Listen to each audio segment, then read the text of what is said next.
Halo, halo, selamat malam. Halo semuanya.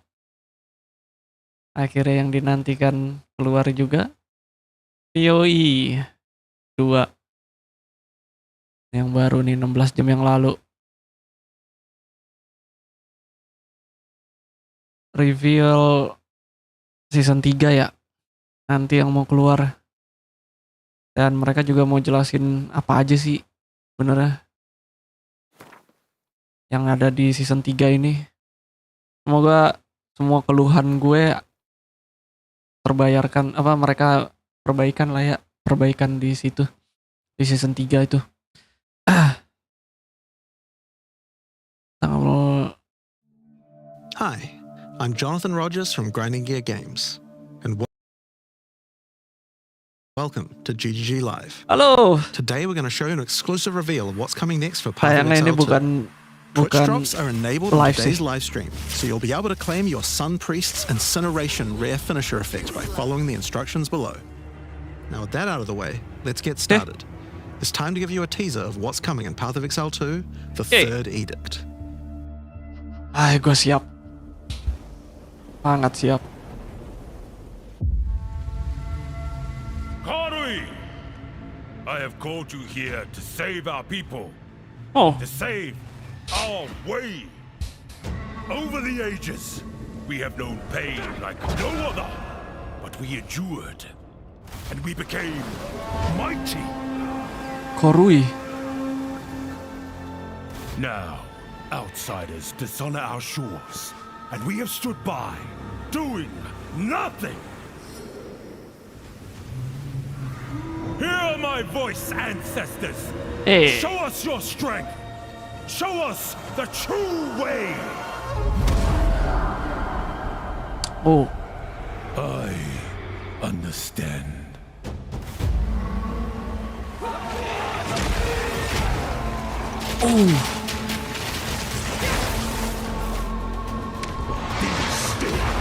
ini bosnya nanti.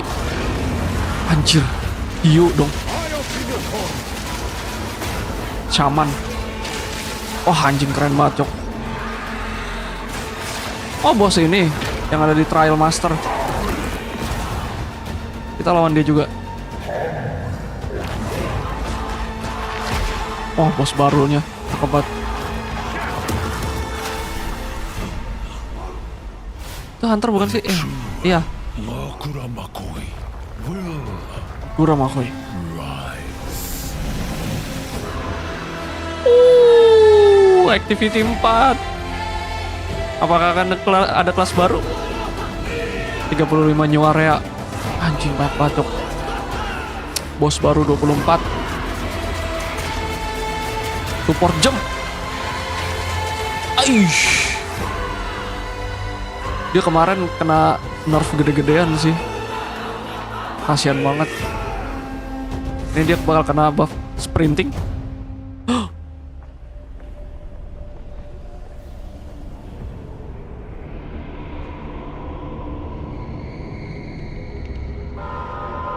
Rise of the Abyssal.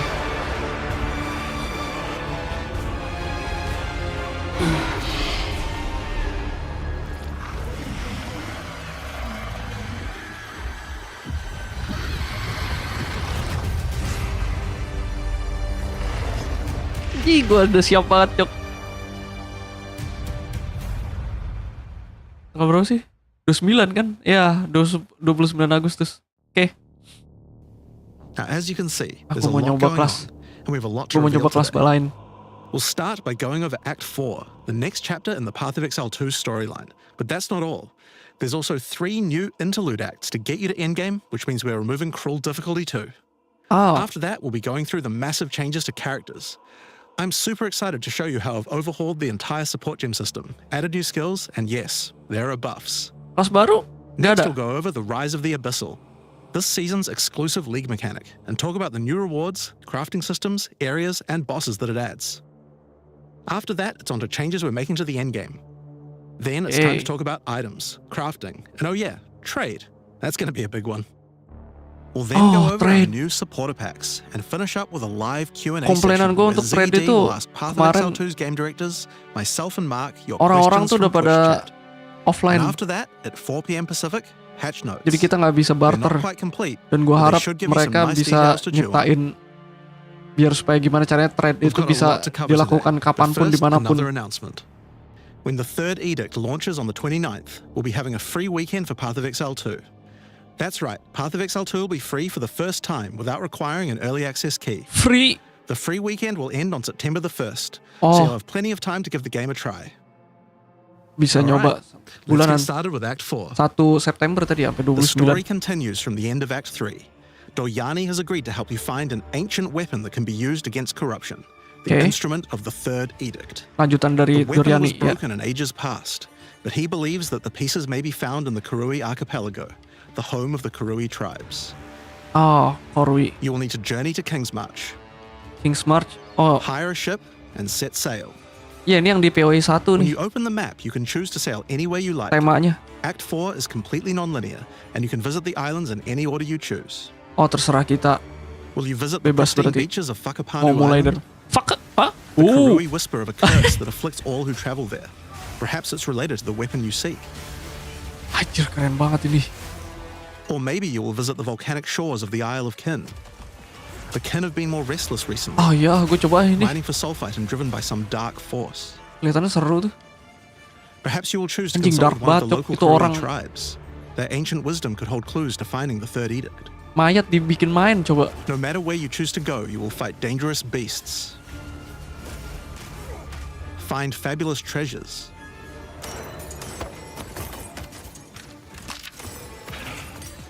Build strength and ya, battle gue coba. incredible bosses. A challenger! Come, Yamasi, Oh. your soul! Wukong udah jadi There are shaman. 8 islands to discover, each teeming with its own flora and fauna. Act 4 contains over 100 new monster types, Banyak banget tipe 16 monster. new areas, Wuh. 12 new bosses, Uh. and plenty of other interesting encounters. Eh, There's a huge amount to show, but we're not going to spoil too much here. We want to give you a chance to discover it all for yourself. Oke, kita discover. But what happens after Act 4? Well, Yeah. until now you had to repeat the entire campaign again before you could face the endgame. But after adding Act 4, the game is far too long to make you do that. We needed something else to do in between the end of Act 4 and the endgame. Ya, So what else could we do? apa? Add 3 new mini-acts, of course, and we're calling them the Interludes. Oh, Interludes interlude are a set of mini 3 act. temporary side stories that will be included in the game until Act 5 is released, that will take you to level 65 where the endgame can begin. Oh, mini The first interlude interlude. sends you Oke, on oke. a journey back Masuk to akal. Ogum. Iya, daripada ngulang lagi dari awal Renly has lagi. been leading the efforts to rebuild Ogum Village after the defeat of Count Geonor. But there's a new danger afoot. Iya lah, ngebosenin banget kalau harus diulang lagi dari awal. Ih, amit-amit dah. Darkness. Bikin And each kelas night, the baru, corrupted ketemu itu townfolk lagi. emerge to raid the local farmlands. Ngulangin lagi 2 kali. You will Bagus discover lah. new areas Oh, area baru. and new bosses. Itu tadi dibikin dinding. You'll need to find your way through the darkness, Buset deh. uncover the source of corruption, Oh, Soon you will serve our master. ini and defeat interlude. it. Yes, I shall dance with their corpse. And that's just the first interlude. Anjir, baru interlude 1 kayak gitu, Cuk. The second interlude will have you return to the Vasteri Desert, where Asala has been given a sacred duty. Oke. When the skies align, the gifting of water requires a chosen Sekima to meet with the Selkari, guardians of the sacred water. But they're nowhere to be found. You will need to track down the Selkari, find those responsible for disrupting the gifting, fight even more new bosses, discover the secrets of the ancient ritual, Anjir, banyak banget konten tambahannya ya. discover new locations, Interlude dulu ini anjir. and ultimately help Asala carry out her sacred duty. Terus nanti kalau seandainya udah keluar Now activity for interlude 3. 5 dan 6 ini gimana? Interlude 1, 2, 3 As nya. royal thaumaturge of the Val, Doryani had plans within plans to save his people from the cataclysm perpetuated by Atzeri's lust for power. Oh, mau di-delete One apa? such plan involved sealing apa a group of dijadiin willing aja Val 5 deep in a dan great 6 mountain gitu. vault near the home of the Asmeri, deep enough to survive the cataclysm. Activity-nya. Even though thousands of years have passed, he believes that their descendants may still live and may be key to defeating the beast. The journey up the mountain will be dangerous. New foes stand in your way. And the further up the mountain you venture, the colder it will become. Oh, Explore caves of ice and enter the vault itself. gue tertarik banget tuh sama Who can say what you will magic. find within? Pengen banget gue nyoba magic dah. Interludes are 6 to Tapi 7 gara-gara areas ngeliat- each and generally include 4 boss fights as well. Lihat skill When you baru put itu that tadi, together with Act 4, gue that pernah adds up to jadi 35 pengen new gue jadi. areas in the campaign and 24 new bosses. Yang apa sih yang lingkaran It's lingkaran worth api tadi making tuh? clear that the interludes are temporary. When Act 5 and 6 are added, the interludes will be going away. These are side stories after all. But don't worry, the bosses and areas that make up the interlude are all part of the endgame. We're not just going to throw them away. And with that, we don't need cruel difficulty anymore. We do know that it was a pretty big chore to have to play through the campaign multiple times on each character. And this Yeah. was a huge reason that the campaign could feel like a bit of a slog when playing through again. Iyalah. But we do also have Gua mau another bikin new karakter feature baru to lagi, address that ngulang particular lagi. concern as well. So let's talk about sprinting. Oh, oke, bagus banget itu tadi In tuh interlude. 030, when you hold down Mana the ada dodge roll sprint. button, your character will go into a sprint after they finish the roll. This is Yeah. available on all character classes, and there's no limitation on how long you can sprint for. The primary purpose of this feature is to make navigating areas faster when out of combat. Because of that, if you do Yeah, take ini a hit while player- sprinting, you'll fall to the ground. The Oke. best idea is to use a skill when you see monsters. That'll break you out of the sprint so you can engage with no danger. Oh, bisa langsung ngeluarin If skill. you do need to run away from monsters, just hold spacebar. You won't be vulnerable during the roll, and you're faster while sprinting than basically any monster in the game. Iya, ini banyak allowing orang you to retreat komplain. from combat.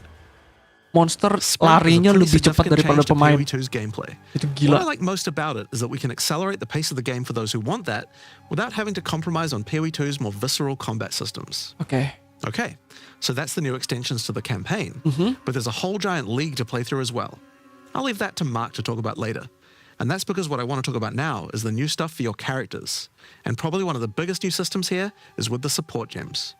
Ya, Now, support gem support gems gimana? are one of the most interesting elements to creating a build. They're what enables so many interesting mechanics and different ways to play. But POE 2's support gem system has just never been quite right. One of the major issues is the limitation of only having one support gem of each type on your character. Ya, We didn't want builds to Cuman just satu become using the same 5 most powerful supports in every skill. The problem with this design, though, is that it's actually working against using multiple skills in your build. If you can only use each support gem on one skill, it means that you're encouraged to go all in on that one ability. ya. We want to encourage you to combo your abilities, something needed to change. So with that in mind, we've removed the restriction of having one of each support gem per character. You can now use as many copies as you like. Begini lebih baik.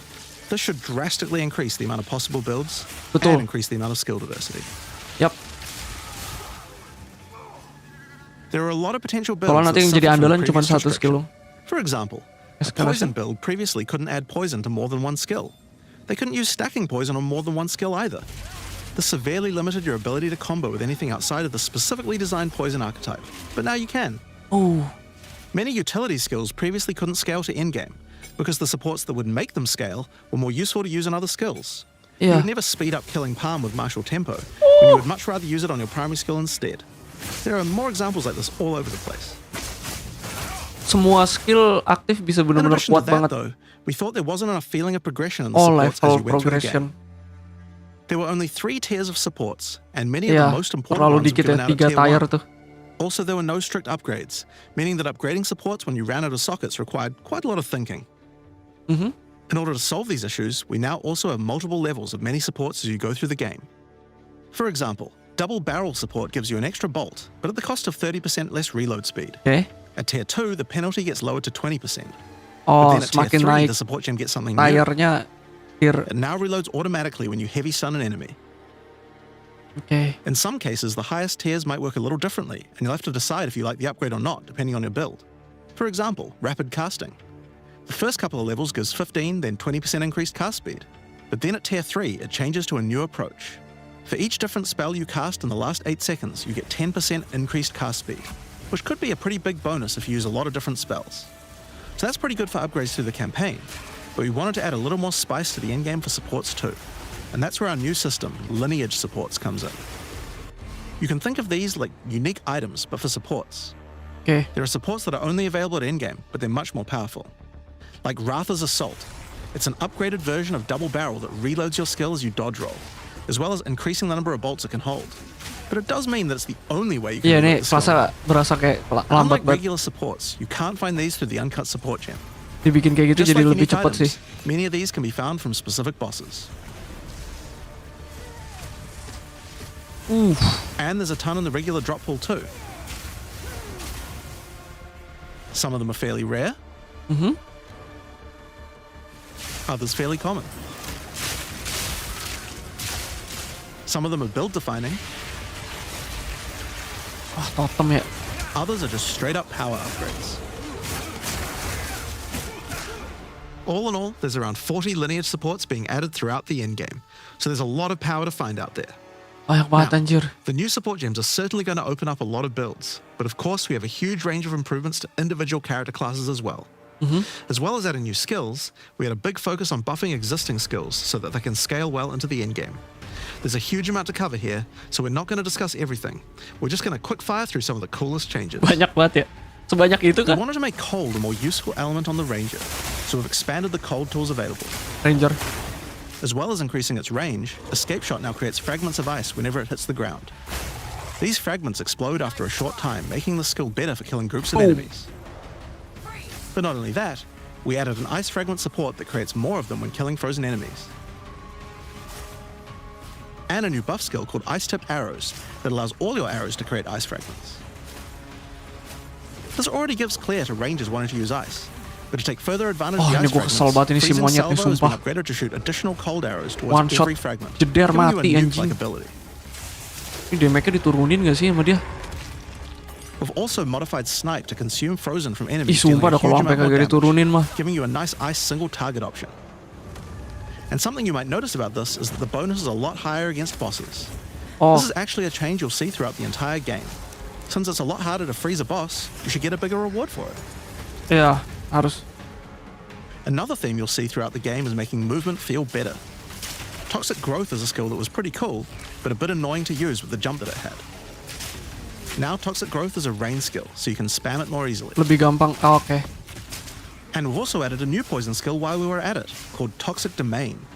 It creates a small area around you that makes all your attacks create toxic growth pustules, but attached to monsters. Berarti pada dasarnya ini semua kelas pada Another banyak skill that was annoying buff to ya. use was Electrocuting Arrow. It's now just a regular arrow, making it easy to use. Soalnya kemarin banyak banget komplainan tuh But it anjir also means you can kayak support nggak it with berguna projectile banget. supports. And it now also has arrows Susah effect, banget making ngebunuh. it a tool for more than Kayak just single target. monster and allowing it to putih scale kecil into the aja endgame. tuh.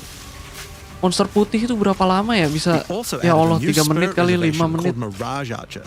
This is a meta skill that allows you to create shadowy Terlalu clones of susah yourself gitu. to use a skill of your choice. Jadi ini kayaknya mereka penyeimbangan lagi deh, lebih dibikin buff lagi semua. Of course, one of the other big problems the Ranger had was survivability.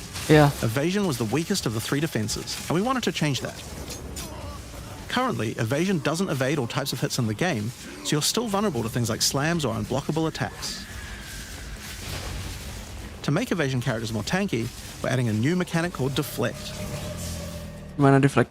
Unlike evasion, Deflect works on everything, and if you successfully deflect a hit, you take 40% less damage. Items can now give you a mod that gives you some amount of deflection based on your evasion. And there's a bunch of it available on the passive tree too. Deflection is rolled in addition to evasion, so this is an upgrade for regular hits too. And unlike evasion, there's no maximum chance. You can reach 100% deflect against all hits if you spec into it enough. Of course, this is a buff that helps all Dex characters, so the Mercenary and the Monk, but especially the Huntress, are seeing big defense boosts from this as well. Pokoknya semua yang dexterity lah ya. Speaking of defensive mechanics, let's talk Defensive about mechanic block and evasion, parry. tapi memang yang katanya sih itu yang paling one of the terbaik big sih. concerns on the release of the Huntress was parry feeling unreliable. One of the big reasons for this is there's a lot of hits that are not blockable, and thus not parryable either. So a huge balance change we're making is that now everything is blockable, except for specifically unblockable red flash skills that bosses use. Orang terlalu sibuk This makes main parry tuh, much more reliable. kagak inget And not parry. only that, but to make Ngapain block and nge-parry, parry nicer to ngeblock, use, anjir. you now also move faster than before while using these abilities.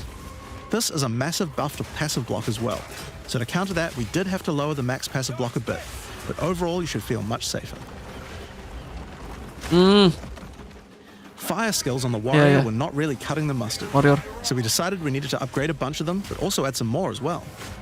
Let's start with a buff. Apa? Volcanic Buff, Fisher now branches into multiple fishes, giving it much more clearing potential.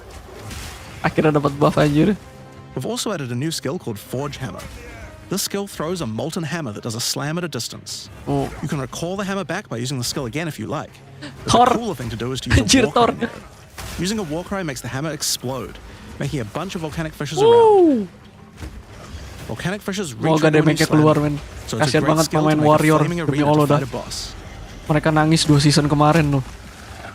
Di match-nya We nggak also ada. got Perfect Strike to have much larger area of effect, and changed Molten Blast to not always force you to move forward. Trust me, it feels a lot better to use now. The skill now has massively boosted chance to ignite monsters as well. Aduh, aku penasaran juga And nih you're warrior going to nih. want to ignite monsters due to a new glory Ah, skill gua coba called warrior ah. Ancestral Cry. Ancestral Cry charges up with glory by igniting monsters, invoking King Kaum's favor. After you do, use it to channel Kaum's ancestral power. Every attack will be ancestrally boosted with fire. Your very steps will explode, triggering volcanic fishes. And molten balls will erupt from your attacks. Oh, seru nih. Warrior shield skills were another area we wanted to improve. Now that we've got sprint, we actually don't need to have a cooldown on shield charge anymore. And now also nice. does more damage the further away you are when you use it. Semakin jauh. Larinya makin sakit. Shield wall got significantly upgraded AoE. Also, you can shield charge right through it to trigger all the walls. We also added a new shield war cry. Fortifying Cry gives you a defensive buff, but it also builds up charge on your shield that empowers your other shield skills. Mereka benar-benar pengen bikin pemain And tuh Magma Barrier now doesn't require nggak timing in order stuck to di use. satu Just wait for your shield to skill charge ya. up. Berarti and kalau block. kayak gini, mereka pengen pemain tuh bisa kayak double Seismic combo Cry lah. now Intinya stuns enemies that are combo. primed for stun. And we Soalnya changed the Sundered sinergi- interaction with Armor Break. Now also sinerginya- gives a Sundered Armor debuff that makes enemies take 40% extra physical damage. Iya kan? Great for bosses. Ya. Ancestral Warrior Totem has undergone some pretty significant changes too. We wanted the skill to feel more like using an ultimate. That summoning an ancestor to fight for you was a big deal. So we've changed this totem to require 3 endurance charges to summon, and massively buffed its damage. It also now scales your weapon damage too. Gila, Cok. Since there's no limit anymore, if you build around generating endurance charges, you can summon an entire forest of totems. In order to make that easier, we added some new sources of endurance charges. There's now a support to make Perfect Strike generate charges, and a support for generating endurance charges from heavy stuns as well. Gue nggak terlalu tahu Speaking of mekaniknya ini. totems, we wanted to upgrade the Warbringer. Warrior gue belum Among the pernah other nyoba changes we made soalnya. to this class, Tapi Answer ini Call now gives an extra totem, and the jadi spirits have penasaran just sih been gua. generally buffed in many ways.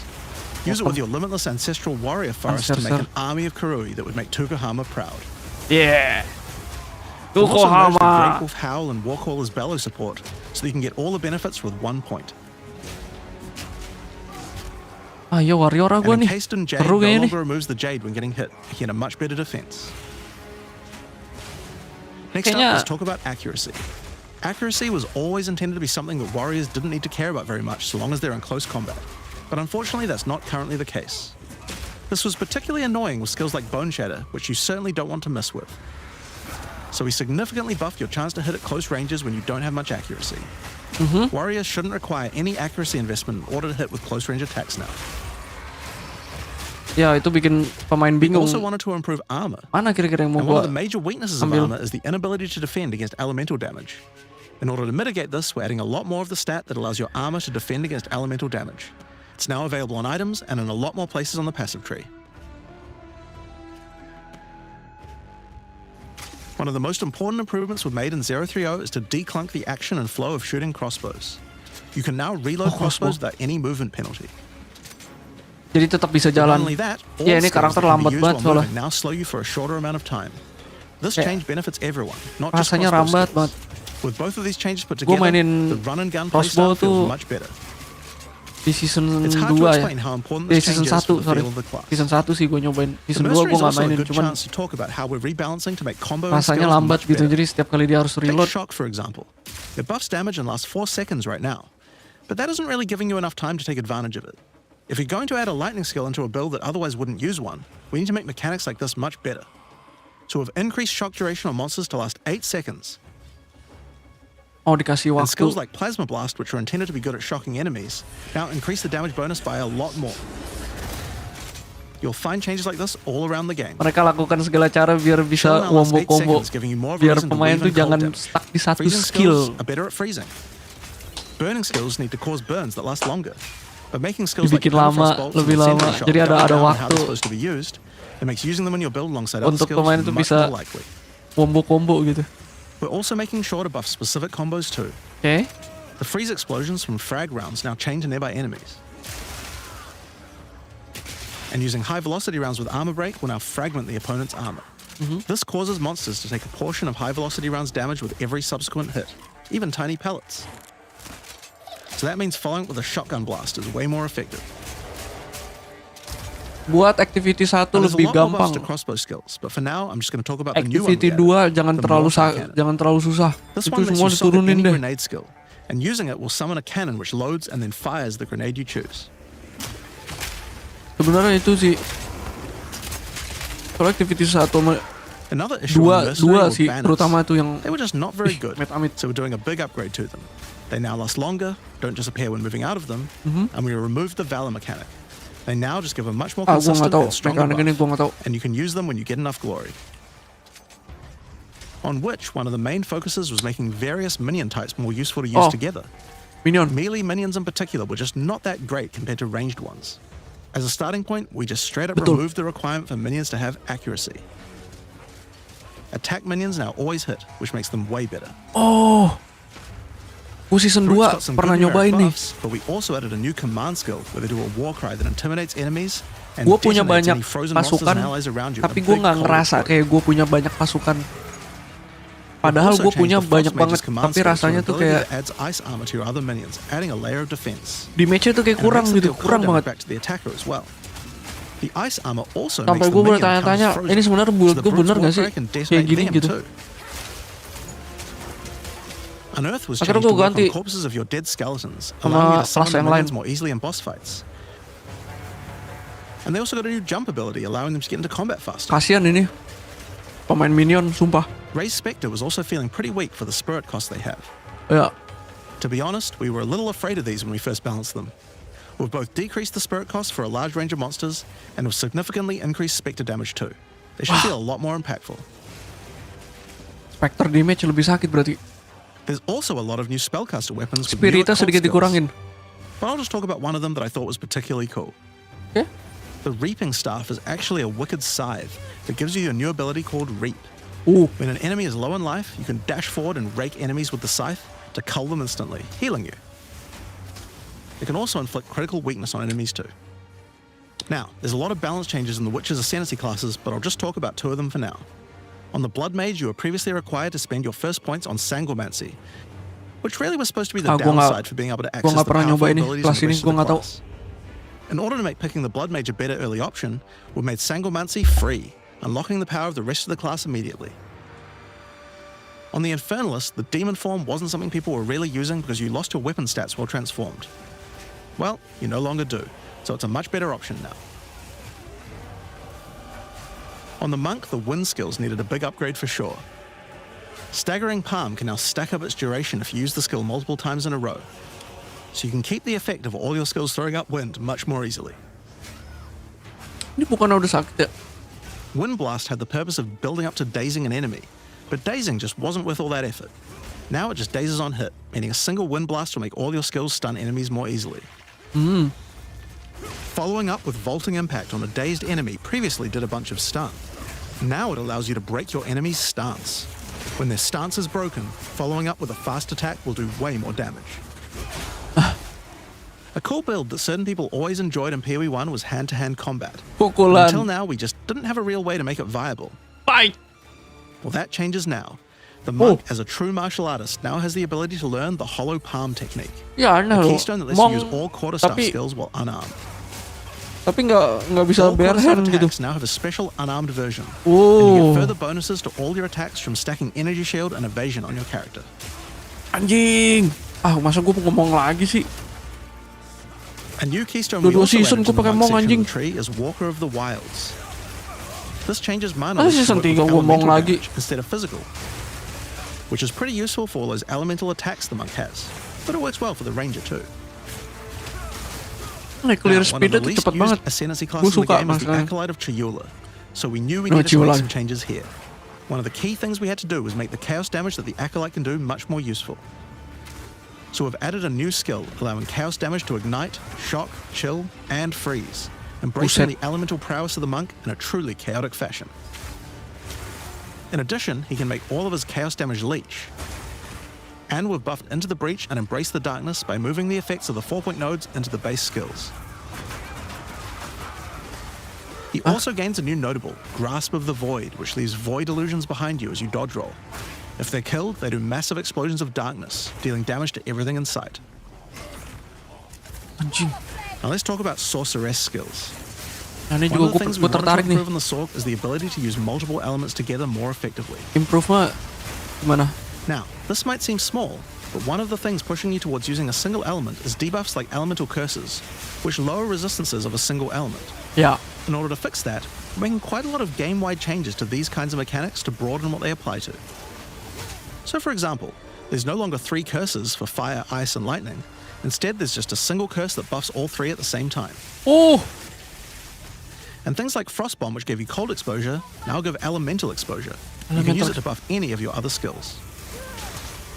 oh gila kuat banget itu We sih. also wanted to make switching between different weapon sets smoother, so you can use different elemental staves more effectively.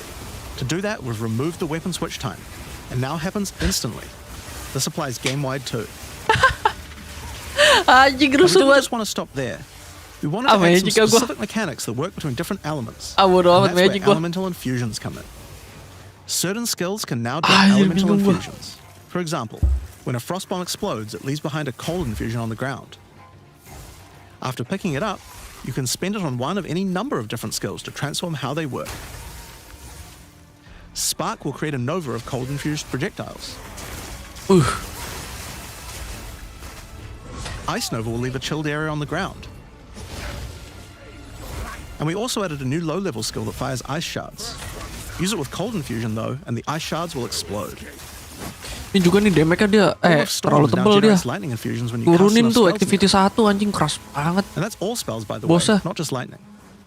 Once you have one, you could cast a lightning flame wall, which adds both fire semua and kelihatan lightning bagus. damage to all the projectiles that pass through it. Ini semua kelihatan bagus semuanya gila. Or power up Cuman masalahnya lightning, which will generate arcs to nearby enemies as each fire. monster-monsternya masih pada tebel nggak, masih pada sakit nggak? Terutama untuk activity 1 sama 2 Or maybe itu go harus lightning on diturunin sih. lightning with arc. This skill is now a projectile, and by infusing it, you can go full Palpatine. Masalahnya untuk pemain baru yang bener-bener baru Get fire banget mainin, infusions by blowing up monsters with living bomb. masih kayak Then Discovery use lah, them with masih Comet awal. to summon a giant fire meteor from the sky. Or use it with Firestorm, which transforms it from a small area into a much bigger one. Firestorm is unique in that it can be infused by multiple different elements at the same time. Add an ice infusion to rain down ice at the same time as the fire. And add lightning to add deadly strikes from the heavens into the mix. Bisa di mix Or loh. use it with all 3 to generate a storm that is truly apocalyptic. Cold Snap has been simply turned into Snap. Previously, you could use it to shatter ice, but now it works to detonate all of the different elemental ailments and makes them leave behind infusions. And just like how you could previously use it on Frostbolt, you can now also use it on Orb of Storms and Orb, Solar Orb to detonate dua-duanya. those as well, which means you can create many infusions at once. We also have a Spirit Reservation skill and a Support Gem to help generate them too. Wow. On the passive tree, we've added quite a few new keystones to the Sorceress section. Here are a couple of examples. The Black Flame Covenant keystone converts Sorcerer your apa fire spells warrior to ya? chaos and causes your ignites to deal chaos damage. Your fire spells and ignites will also turn purple. Buset. The Ritual Cadence keystone causes your invocation skills to trigger more Oh, ini times. di paling atas nih.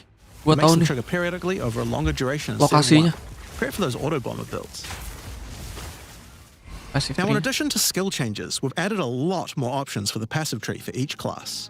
Overall, there are more than 100 new notables on the tree, usually around 20 per class, along with smaller clusters as well.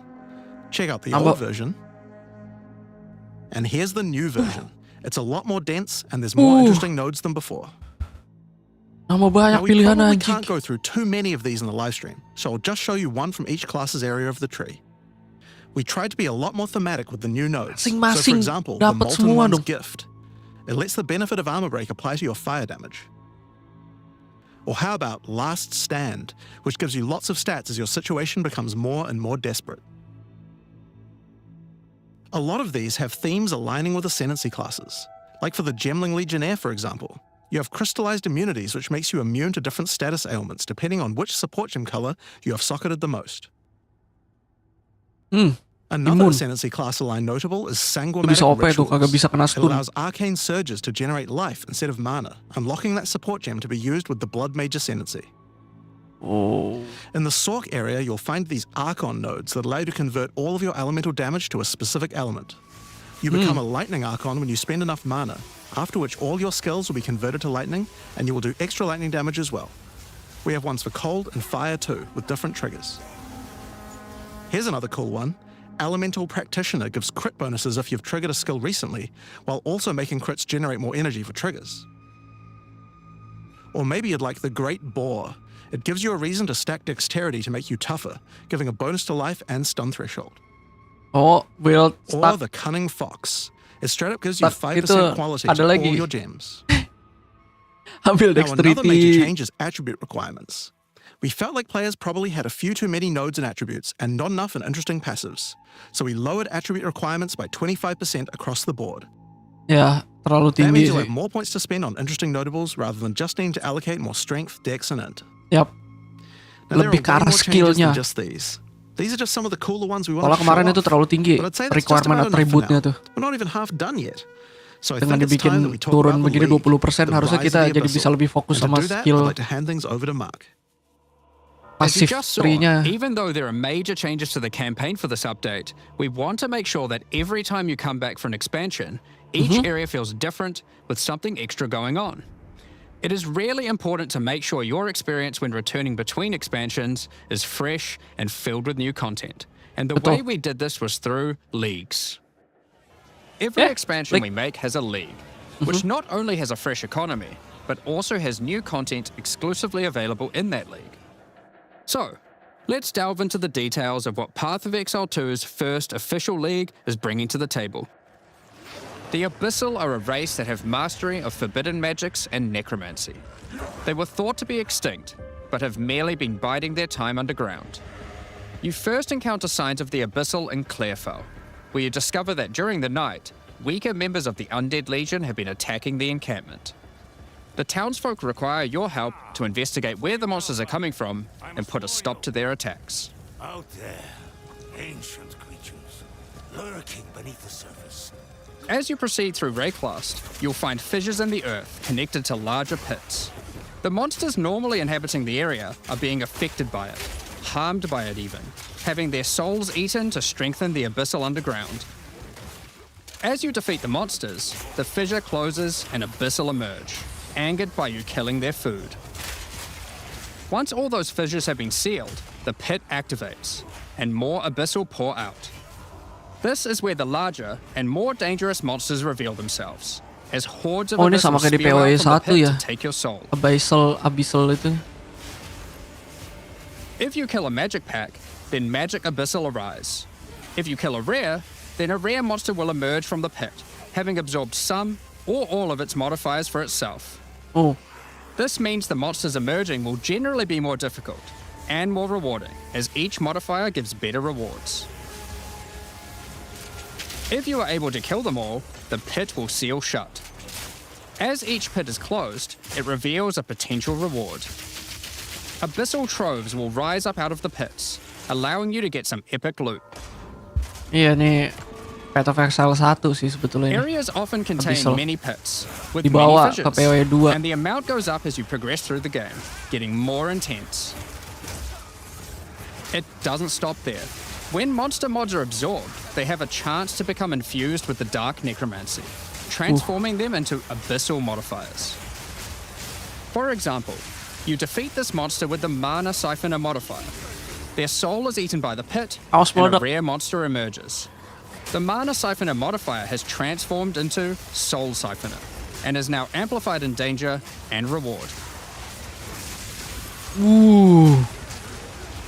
Abyssal pits also interact with other monsters and mechanics.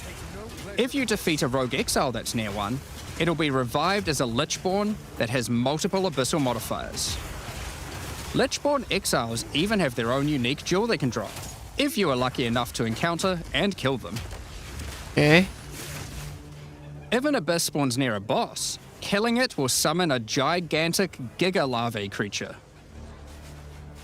Yo. monsters imprisoned in essences near abyssal pits are affected by the abyss too. They will come with an additional new essence item that can be used to craft your items. Oh, So, that's your bread and butter of the Abyssal League.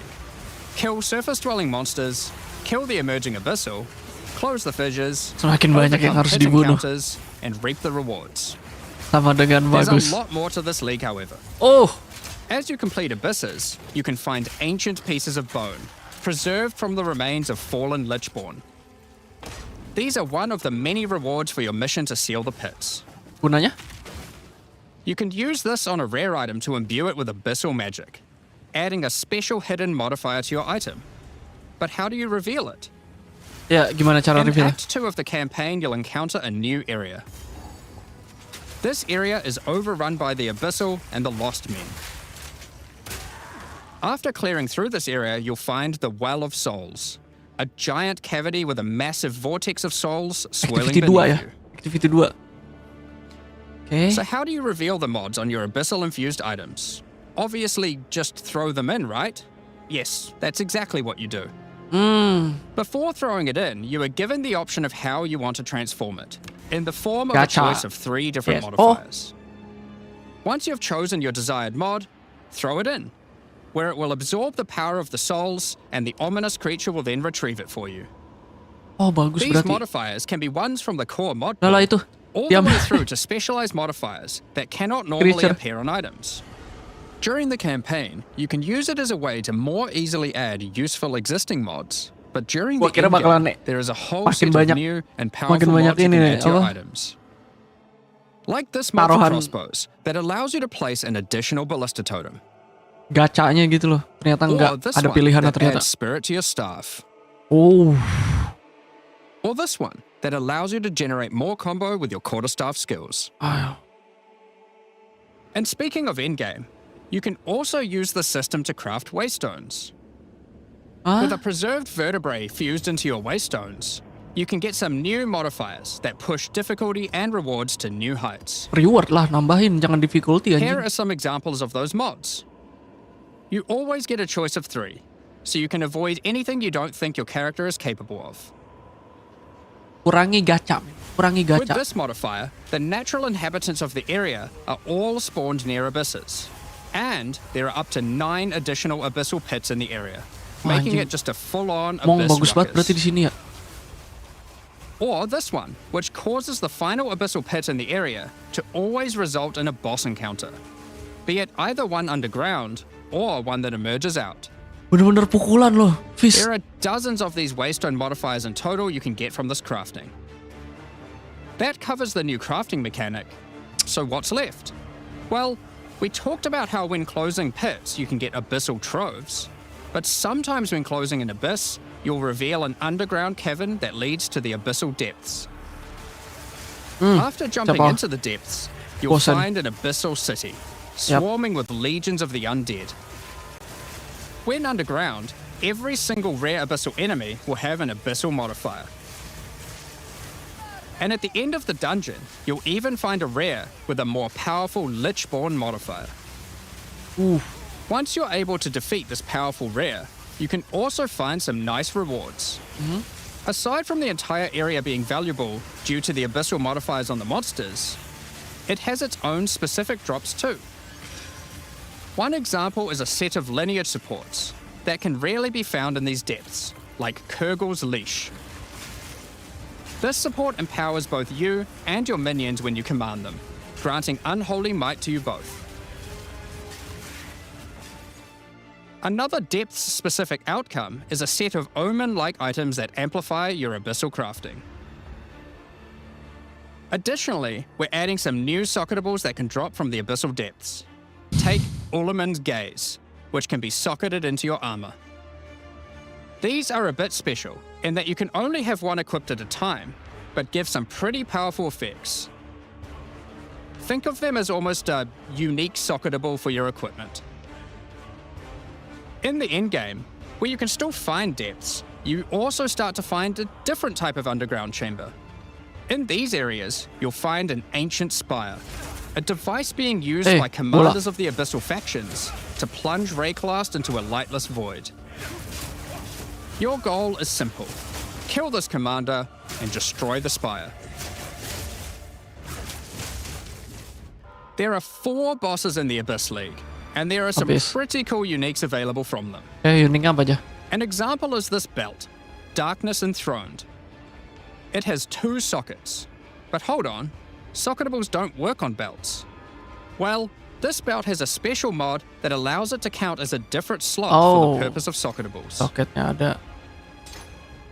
This one, for example, counts as a helmet. I kind of want one that counts as a body armor. I wonder how rare that one is. You can also find this unique jewel, Undying Hate. This jewel transforms part of your passive skill tree into an abyssal version, and has multiple depths. The deeper it goes, the more of your passive tree is affected, allowing you to fulfill your fantasy of becoming part Abyssal Lich. Now, the last thing that Abyssal commanders can drop is a Finger of the Lich. Ini apa nih? But what use do you have with a random undead finger? Well, the next time you return to the Well of Souls, with the finger in your inventory, your character will almost feel compelled. To do what, though, you might ask? To jump in. Huh? The items you threw in came back more powerful, right? So, what's the worst that could happen? Well, you will just have to find that one out for yourself. Along with the introduction of Act 4 and the interlude, Ya, we itu will harus be pemain adding yang cari tahu sih. 25 new in-game maps. These gimana? maps will contain all the new monsters and bosses we're adding, improving variety and giving you opportunities to experience the new boss fights many times. Let's take a look at some examples. Apa tuh? Rock Pools is a map where you explore a shallow rocky coastline, Mapnya jangan surrounded terlalu by coral and Gak filled apa-apa with sih, udah ada silence. sprint ya. At the end is a giant goblin king boss, ready to eat Tapi dibikin sulfite mapnya and itu squish you like a bug. yang lebih efisien gitu loh. Kayak di POE 1 tinggal Holton ikutin aja is an jalan, Ezomite ya udah kita township tahu which has gitu, seen kita better dapet days. jalannya gitu. Explore and clear the township Jangan to find dibikin a gothic, jalan ke sana reaper-like kemari boss with the ability buntu, to jalan ke sana manipulate kemari storms buntu. and fry you with both lightning and wither you with chaos.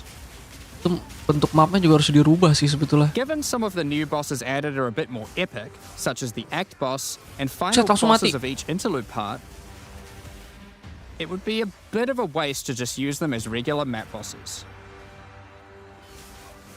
Instead, we'll be adding some new mechanics to the Atlas that use them. Oh, These start appearing pretty fast into the endgame and will help bridge the gap until you do your pinnacle bosses. In the desert biome, you can encounter a wild sandstorm. 3 maps around the sandstorm contain a device you must activate. Upon doing this, the sandstorm's magic is disrupted, revealing the map inside and allowing you to access it and find the cause. This presents itself in the ada apa form aja di of a dalam situ? boss, Ada bos. similar to the existing Citadel bosses. This boss is a Faradin Swordmaster, who has been blessed with the power of a time gem, allowing him to take his swordsmanship to the next level by replicating himself, maneuvering rapidly, and severing the fabric of time itself with his powerful slashes. In the water biome, you'll encounter a giant maelstrom, where Water. one of the maps surrounding the water biome connects to it, but the connection is obscured. Berarti tiap You must run the biome maps nearby, punya hoping to bosnya find a lagi ya. beacon, Gila, banyak banget which ini will bosnya nih. remove the maelstrom and reveal the connection to that map. Another example is this Vaal vault in the mountain biome. But how do we get inside? Running the adjacent maps to it will yield a key, which you can then use to gain access to this vault.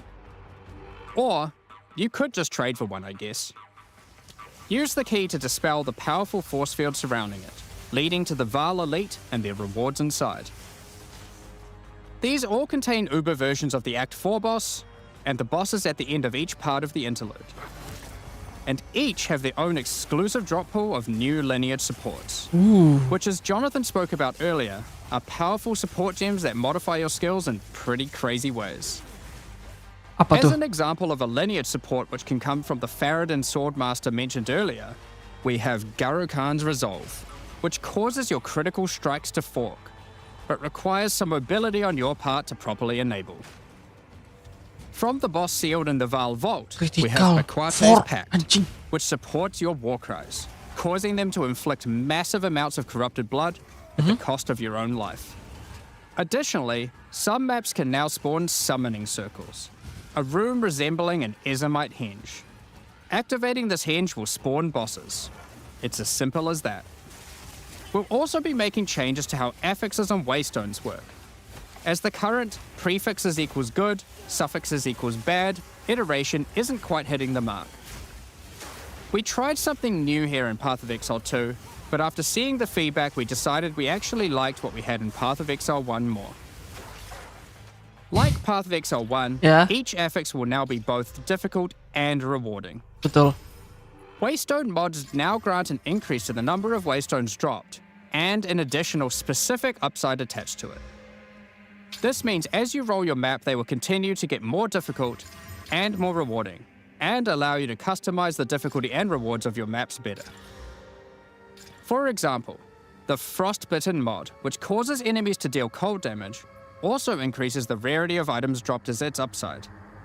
Whereas the Of Venom suffix modifier, which causes enemies to poison on hit, has the upside of granting increased pack size.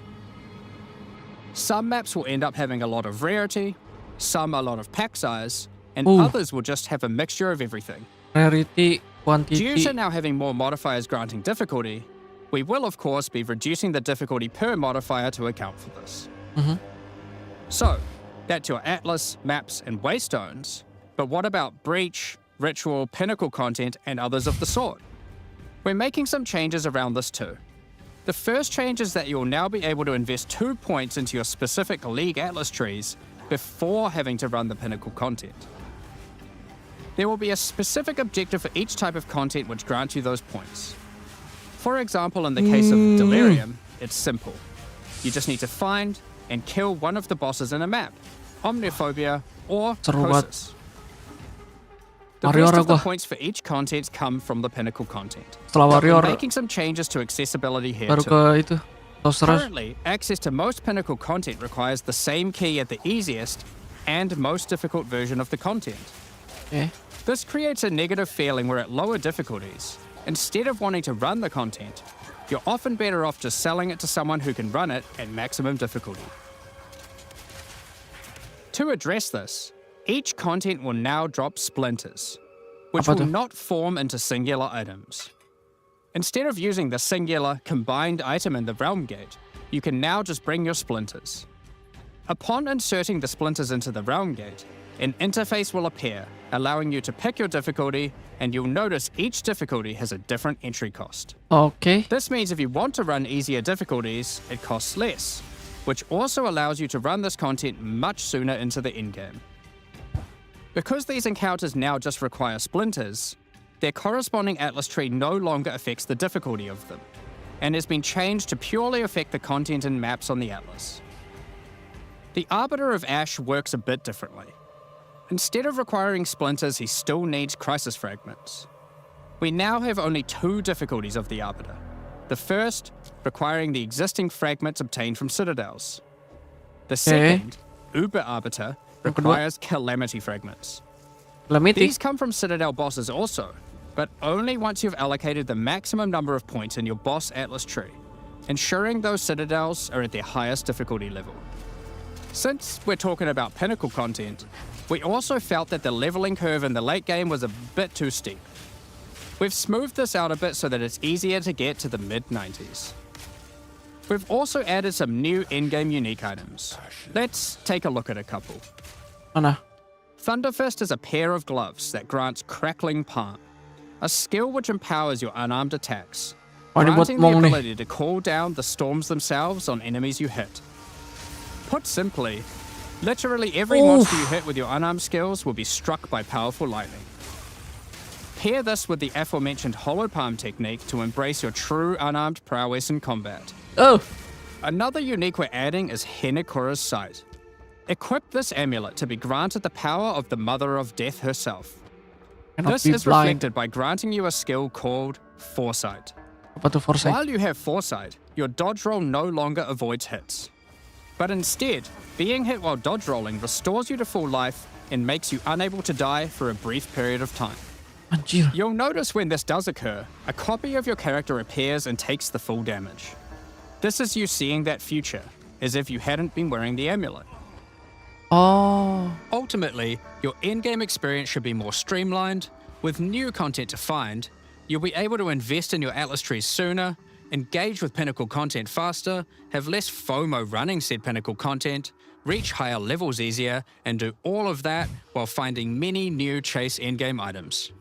Aku pengen nyoba semua Talking anjir. about finding items is one thing, but what about crafting them? Unarmed. We've taken a step back Sorcerer. and looked at some of our crafting systems to make some notable improvements. Let's start with essences, which suffered from an issue where the regular essences were effectively useless and didn't give players the tools or excitement that a crafting system should provide. Yap, gua To nggak ada alleviate these concerns, essences are being changed in a excited. few ways. Firstly, they're being changed to function like regals and add specific modifiers with specific values, meaning you know exactly what you're going to get. Ya kurangin We found that players were gacanya often dikurangin. bottlenecked by regal orbs when crafting Itu in the masalah gue juga campaign, dari so kemarin-kemarin this tuh. helps to fill that gap, allowing you to better upgrade your items. Gini lebih baik. For example, Jadi bisa langsung this kelihatan lesser gitu. essence of flames, Oh ya which ini will be loh able to modifier add a nanti yang flat bakal gue amount of fire dapetin. damage to your magic martial weapons. Secondly, we're adding many more tiers. That lesser essence of flames, for example, has a regular variant and a greater variant too, adding even more fire damage with each upgrade.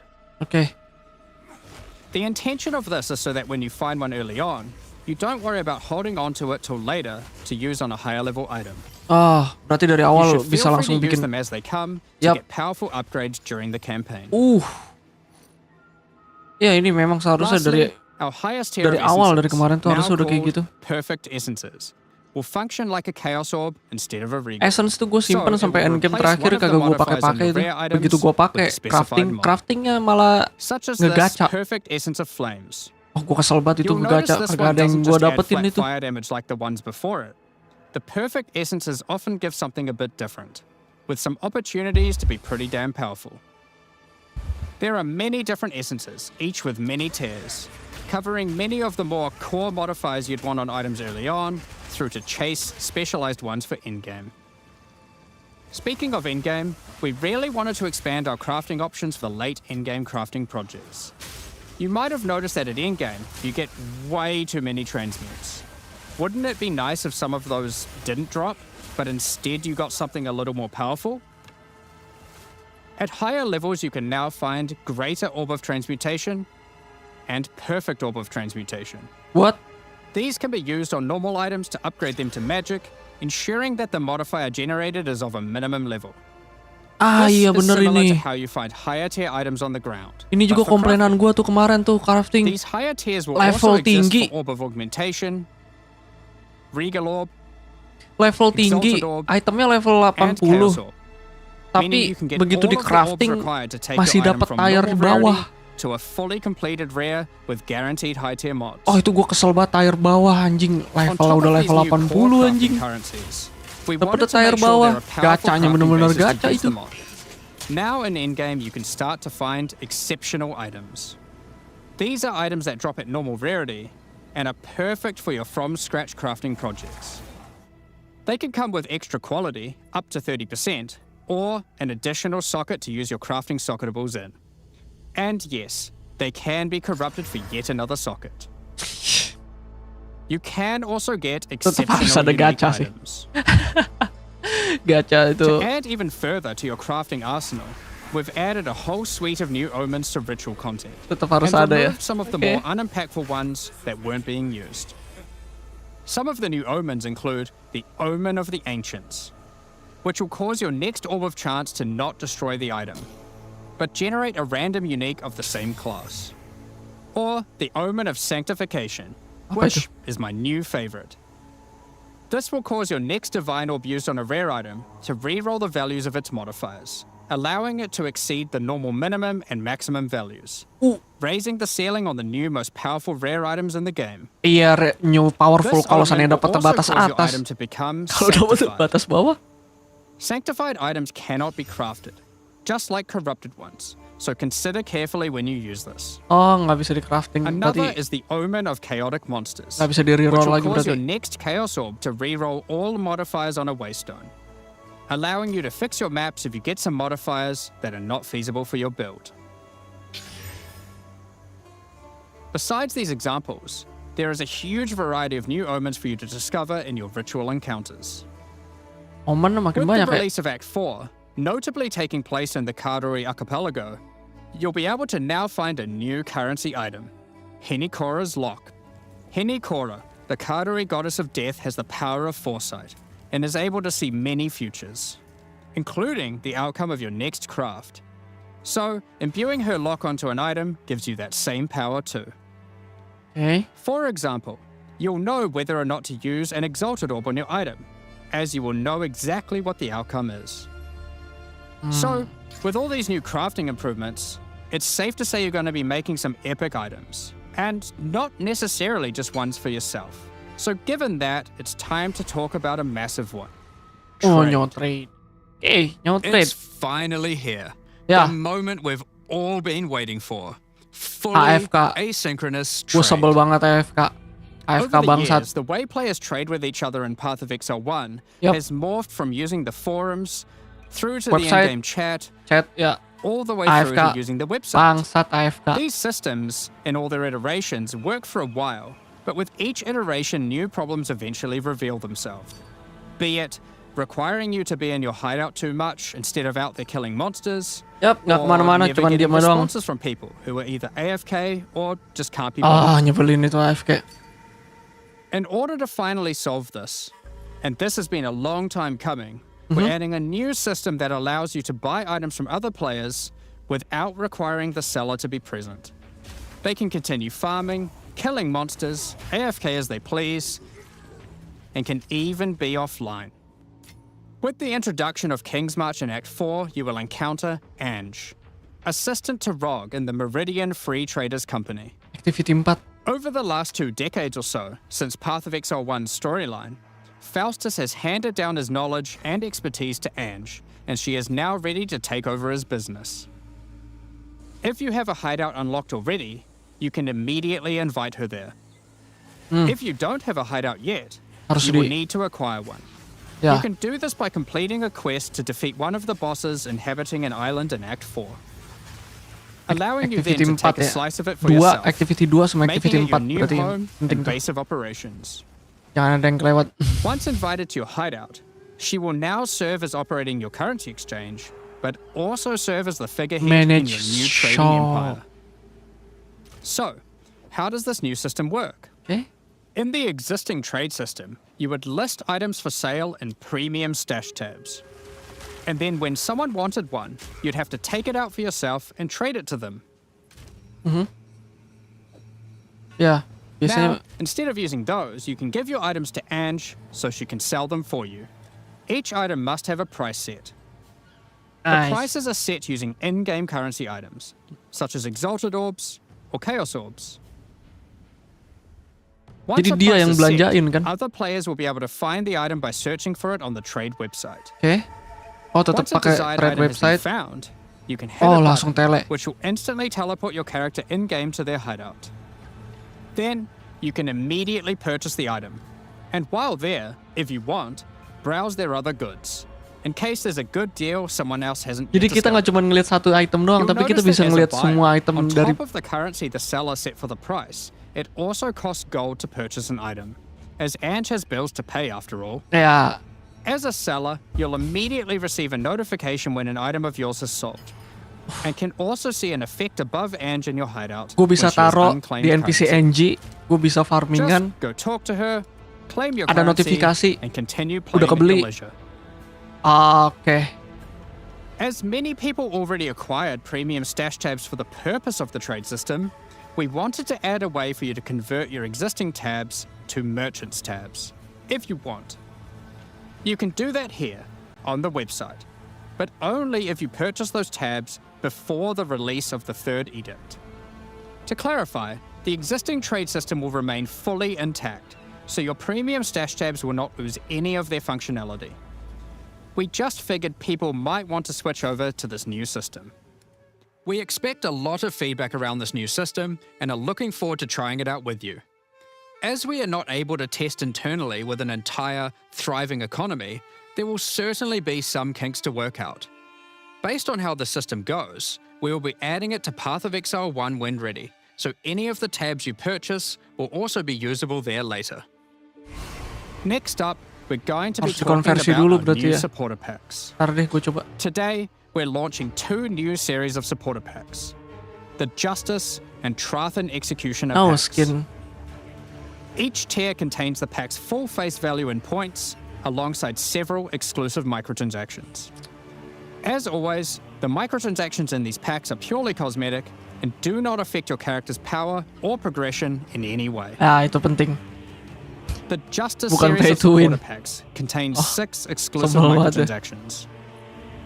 Claim glory after defeating enemies, or inspire your allies by calling down the Banner of Justice portal.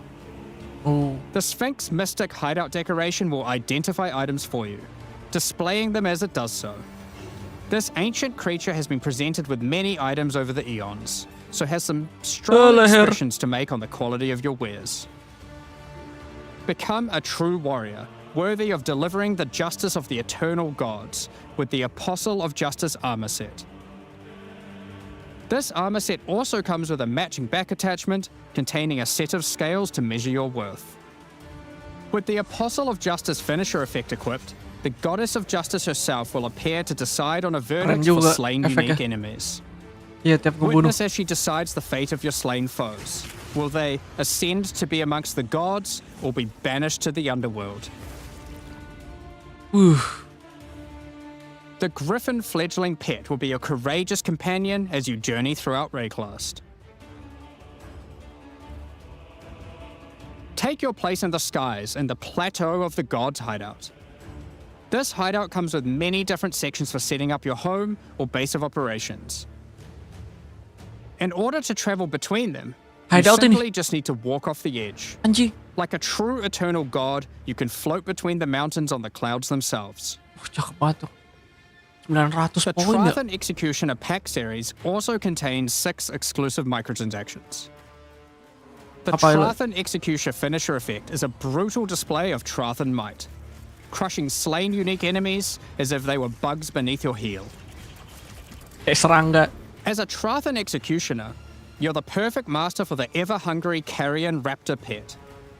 Oh, It has hewan. taken a particular liking to the taste of other pets, and at your command it will swoop down and eviscerate them, proceeding to satisfy its hunger by feeding on their corpse. The nobles of the 4 major Trathan houses had their mercenaries, but if their hired hands became notably irritating, they'd have to call in the Trathan Executioners. You can now embrace their methods and become brutality incarnate with the Cruel Trathan Executioner armor set. The matching Cruel Trathan Eesh. Executioner cloak will shroud you in scarlet as you crush the skulls of your enemies Keren and leave a banget cape-nya, trail of anjir. blood behind you as you build up a kill streak. Or use the alternate variant to simply put a skeleton on your back. Oh, ada varian Be skeleton. bathed in blood as you mutilate monsters with the Cruel Trathan Executioner character effect. The swirling blood increases in volume as your spree of slaughter continues. Oh, Both makin this gede. effect and the cloak use the same kill streak for tracking how much blood is shown. Clocknya ya blood makin After a banyak. long and tiring day of executions, enjoy a relaxing game of dice with the Goblin Gambler's Hideout decoration. They'll definitely be playing fair, right? The Pulverizer map NPC-nya. device brings a horrid efficiency to punishing the damned of Trathus. Each map you open will execute the next victims. This Anjing map portal lah. device in its true ruthlessness tracks the total number of monsters killed, your kills per second, and your largest kill streak up to the point of the map being completed.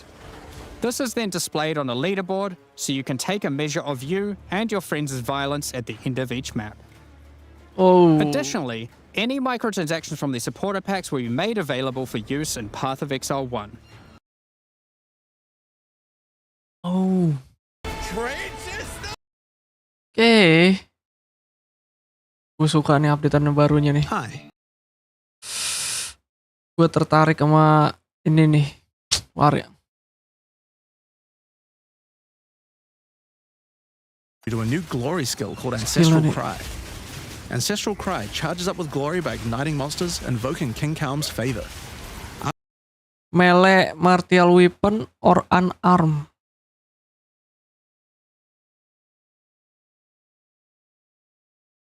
Berarti kalau misalnya gue pakai Monk, terus gue pakai unarm,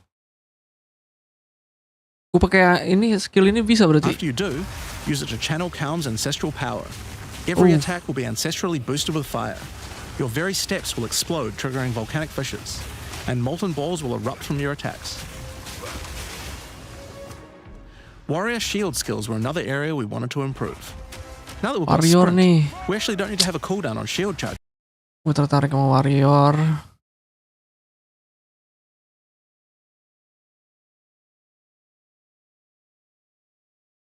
Sorcerer juga. Tapi Monk kelihatannya seru juga ya. Jadi pengen nyoba lagi gue.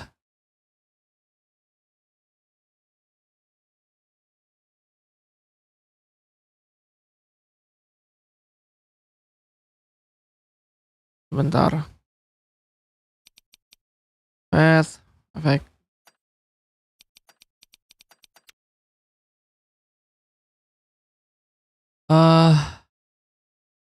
Tadi gimana cara konversi?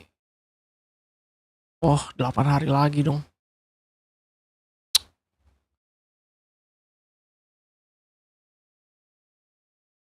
Delapan hari lagi. 8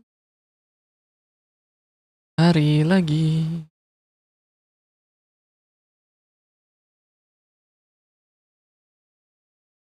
Oh ini gue keluar sih. Oh mungkin udah kelamaan kali gue. Udah kelamaan kagak login.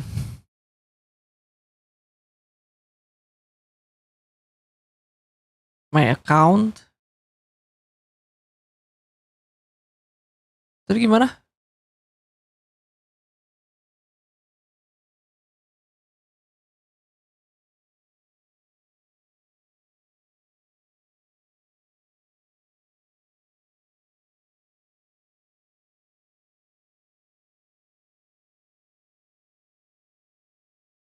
Crafting.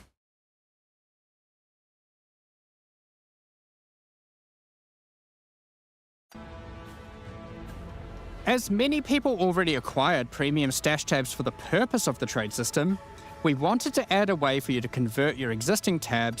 Berarti kalau seandainya gue konversi jadi stash tab untuk trade system, kan dia premium makanya tuh. Berarti gue udah nggak bisa pakai lagi untuk nyimpen barang. Itu cuma khusus digunain untuk transaksi doang atau gimana? To merchants tabs, if you want. You can do that here on the website, but only if you purchase those tabs before the release of the third edict. To clarify, the existing trade system will remain fully intact, so your premium stash tabs will not lose any. Existing trade system will remain. Masih nggak ngerti gue.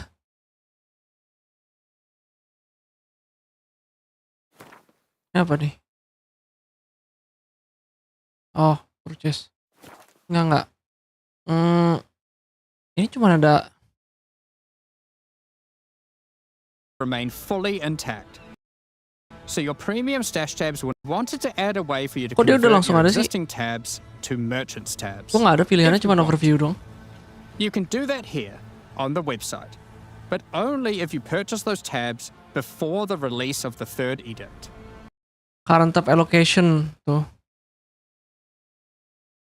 Please note that stash tab are shared across your account. Any tab that you upgrade will be unavailable for use in Path of Exile 1 until merchant tabs.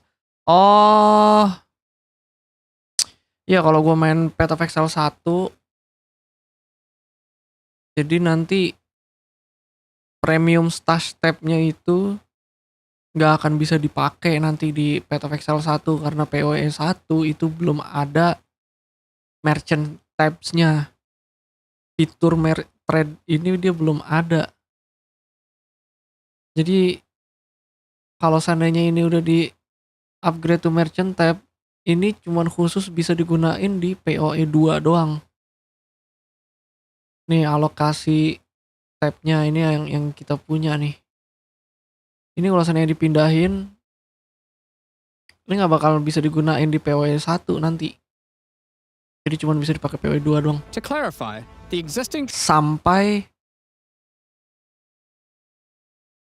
sampai fitur ini turun ke POE 1 kan.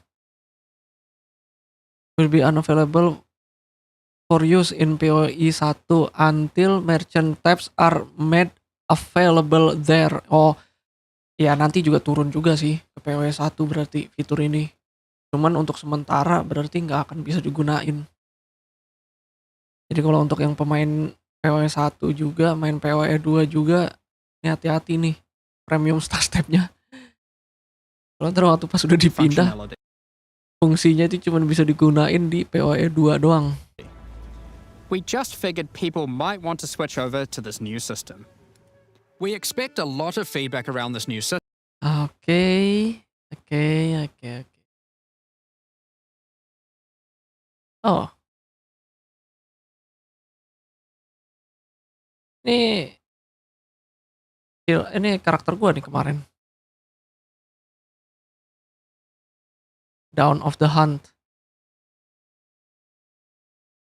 Nggak ada yang bisa diklik.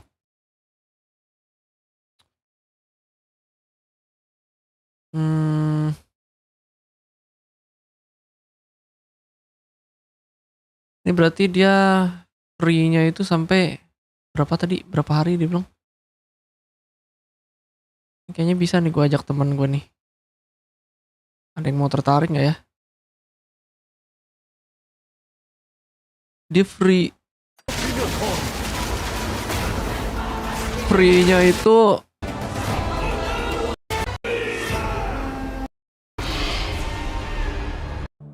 Next, we'll go over the rise of the items. Then it's time to launches on the 29th. We'll be having after that at 4 p.m. Pacific, hatch notes. They're not quite complete, but they should give you some nice details to chew on. patch note Not quite chat. tanggal berapa itu? And after that at New 4 p.m. Zealand. Pacific, hatch notes. They're not 4 quite p.m. complete, Pacific. but they should give you some nice details to chew on. We've got a lot to cover today, but first, another announcement.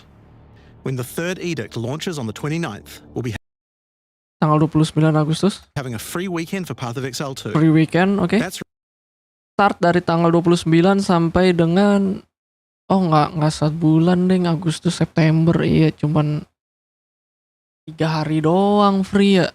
Ini kayaknya dia belajar Battlefield kemarin dah tuh semingguan. Dikasih gratis. Pemain banyak yang pada main, pada nyobain. Nah, ini dia ya nggak salah juga sih. Bagus juga. Biar pemain baru nyobain dulu yang belum pernah sama sekali nyoba kan. Setidaknya di 3 hari itu nyobain dulu. right. Path of Exile 2 will be free. Nah, belum ada.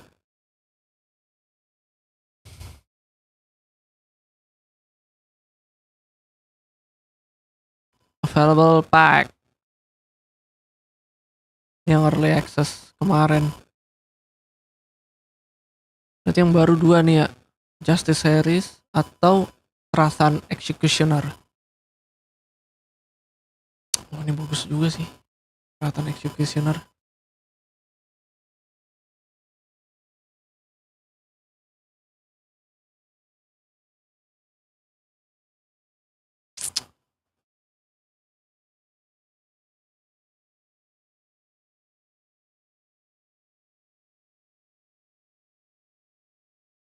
Terus kalau seandainya yang Justice Series gimana? Justice Series itu hideout ya.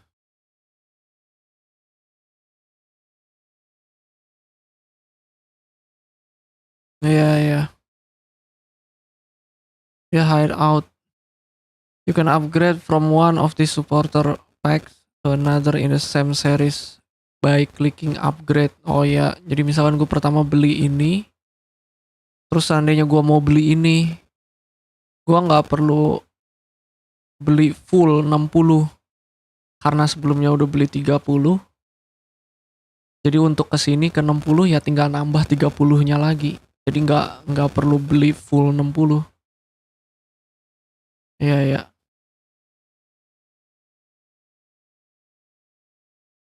Ini bagus nih, gue tertarik sama ininya nih. Hideoutnya bagus banget. Tapi yang ini juga keren sih portalnya. Sama itu gamble ini nih gaji.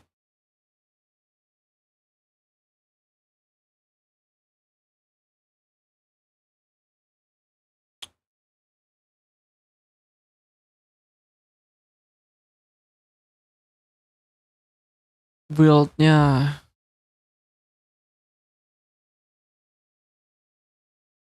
Oh ini interview.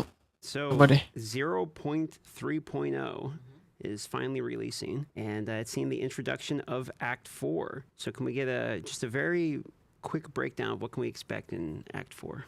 Yeah, so what we're really keen to do here is have an act that feels quite different than the other acts. So it's very open. You can kind of go wherever you want. You get that feeling of like, you know, you open the map.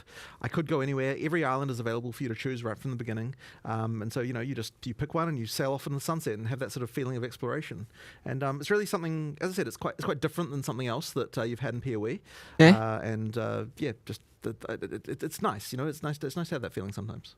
Do you have multiple options, but you're not necessarily required to do all of them? Yeah, so effectively, you know that there are 3 things that you need to find on different islands. You actually don't know where they are, and in fact, every league, they actually move around which islands they're on, so there's kind of like a... You don't always know, like I go to exactly these 3 and make the act really short every time. Random berarti. Yeah, we actually did quite a lot of dynamic stuff with the quest too, where, you know, depending on which island a particular quest goes on, it actually changes how it works a little bit. So, for example, there's like a Karui elder you need to rescue. Like, if he, in one situation, he might be like held by, you know, this giant guy on one of the islands, but if he's on this other island, it's like he's been impaled by a spear because, you know, one of the shrikes have done that to him. So, you know, there's stuff like that that's kind of interesting that we had to do as well. So then, let's say you immediately get lucky and you find the 3 pieces you're saying you need right off the bat. Is there incentives to continue to go to the other islands? Of course. So every island is going to have a quest objective that's kind of like you're going to want to do. You know, like there's like either like static quest rewards or things like that you know, that you're going to want. So you probably do want to do it.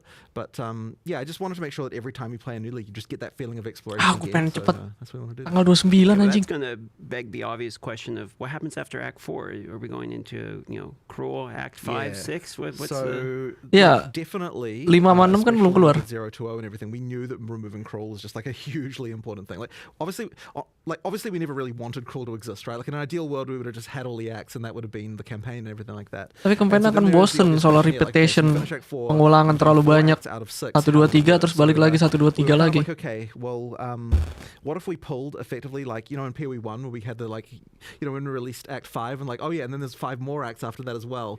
That was like kind of that same feeling we wanted to give. So effectively what we've done is we've created 3 temporary interlude acts. And when I say temporary, what I mean is as soon as we add Act 5, they're going to come out again. And they're kind of like as cool as we could deliver something. You know, there's obviously a lot of asset reuse and stuff like that, but it will be unique and interesting. There's a storyline to all of them. You can do them in any order. And it's kind of just like your bridge into endgame. So I think that's going to be pretty fun. And there's a lot of new bosses there as well. So... And even though we intend to remove them, they are canon. Like, it is, you know, embracing the actual lore of the game and the narrative. Like, they're sort of untold stories. And in fact, the funny thing about this is, like, so we start off with, like, okay, we're going to make these things where we're not going to necessarily put as much effort into them, but then we developed the storyline and everyone started saying, hey, you know, why can't these be in the game permanently? Like, it's so cool. So I kind of had that problem going on a little bit. Did it give you a bit of a freedom to do something since it's a one-off and it'll be removed later and it's like an interlude act? Did it give you a freedom to put something into the game you might not have been able to before, but you've been kind of wanting to? Like it's not so much that, it's more just that like you get like freedom to not have to have the same like I don't know, like when you're making new a new real act, as it were, it's like, you know, you have to do new monsters and like every boss has to be completely new. You're not allowed to have any, like, you know, it lets us do a little bit of just like fun kind of like mix and match and like do some stuff like that, which is quite good. But the other thing is nice about it as well is that all that content that we put in there, all of that will go into endgame as well. So all of the like actual areas and bosses and all that stuff, like none of that's just going away ultimately. Like it'll all be there. The main thing that's going away is you won't have that storyline to play through anymore, which you know is you know kind of what holds it all together, I guess. So it sounds like we should expect many new maps in the end game. Yeah, there's quite a few. So we're kind of doing a bit with that as well, because we've also got a system where there's kind of like new mechanics in the Atlas, which I'll leave Mark to describe about that, since he's more the end game kind of guy. Okay, there's a lot going on there. One other thing we've done is we've taken effectively, well, the interlude's kind of split into a few parts. There's like a way to subdivide it. So obviously, right now you have the citadels at the high end to get access to the Arbiter. what we've done is we're going to take the act boss of Act 4, and of those 3 parts of the interlude, we're going to take the final boss of each and have those be kind of uberified in the end game. And you can find them in specific biomes. So like the water biome, for example, given that Act 4 is an island act, will have a thing that can appear that's like a big maelstrom in the middle of the water. Yeah. And you have to find there's various different objectives where you can like dispel the magic of the maelstrom, revealing the map there, and thus you go there and fight this kind of like uber act boss, which come with their own full reward set. So we're adding 4 new boss mechanics. They're not like, pinnacle bosses, but they are kind of more mid, because I'd actually say you've got your pinnacle of the end game, you've got your start, and in between it's very just kind of linear and there's not too much going on. Like, sure, you got the leagues, but with the actual core mechanics, there's not a huge amount of like variance and exciting stuff to find quite yet. Like we got a decent way with butuh adding lebih some, banyak but intinya. we need more, so this is a step towards that. So that's like using Uber versions of those things in the campaign there as well. So even when that interlude goes, those mechanics will still stay. Well, unless we decide that we can upgrade them, change them, or do whatever. You never know with these things, but the intention is that they'll still stay as well after the interlude is gone. It's interesting you bring up the mid-game, because that was something I think in the previous interview with Talkative you mentioned, like the mid-game golf. How big of a golf do you feel is actually there, and how large of a portion you think is added into that?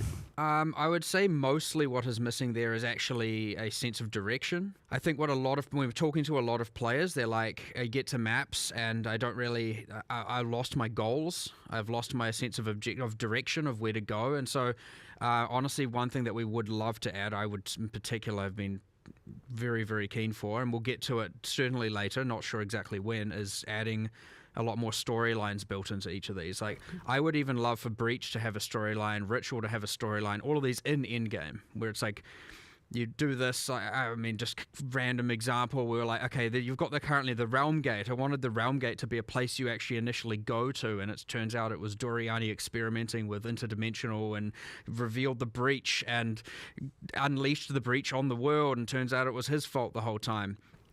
All in his attempt to travel to these alternate, dimensions or whatever, and then you go from there and it's like, oh, well, now you redeem that by defeating the Breach demons, you learn about Breach, you've now got the Realm Gate, and then, there's another objective later and later and later. Punya banyak potensi lah untuk pengembangan cerita. The end game, giving people a sense of direction and rewards and leading them to fighting all the bosses, because that's another thing I really like about what a lot of the bosses in endgame of POE 1 have done. There's the quest versions where you get to them, you do them, they're a bit easier, you learn that whole narrative, and then you're now in farm mode, which is the hard mode, and getting more of that going on, as opposed to right now, there's, as I said, it's like, okay, there's breaches, you're farming splinters, and then way over here, there's the domain. I think part of the reason for that is that in POE 1, because all those things, mechanics, came from the history of being a league, and because when we develop a league, we have a storyline and stuff going on, it kind of meant that there was more to it at the point where it was turned into a more in-game mechanic.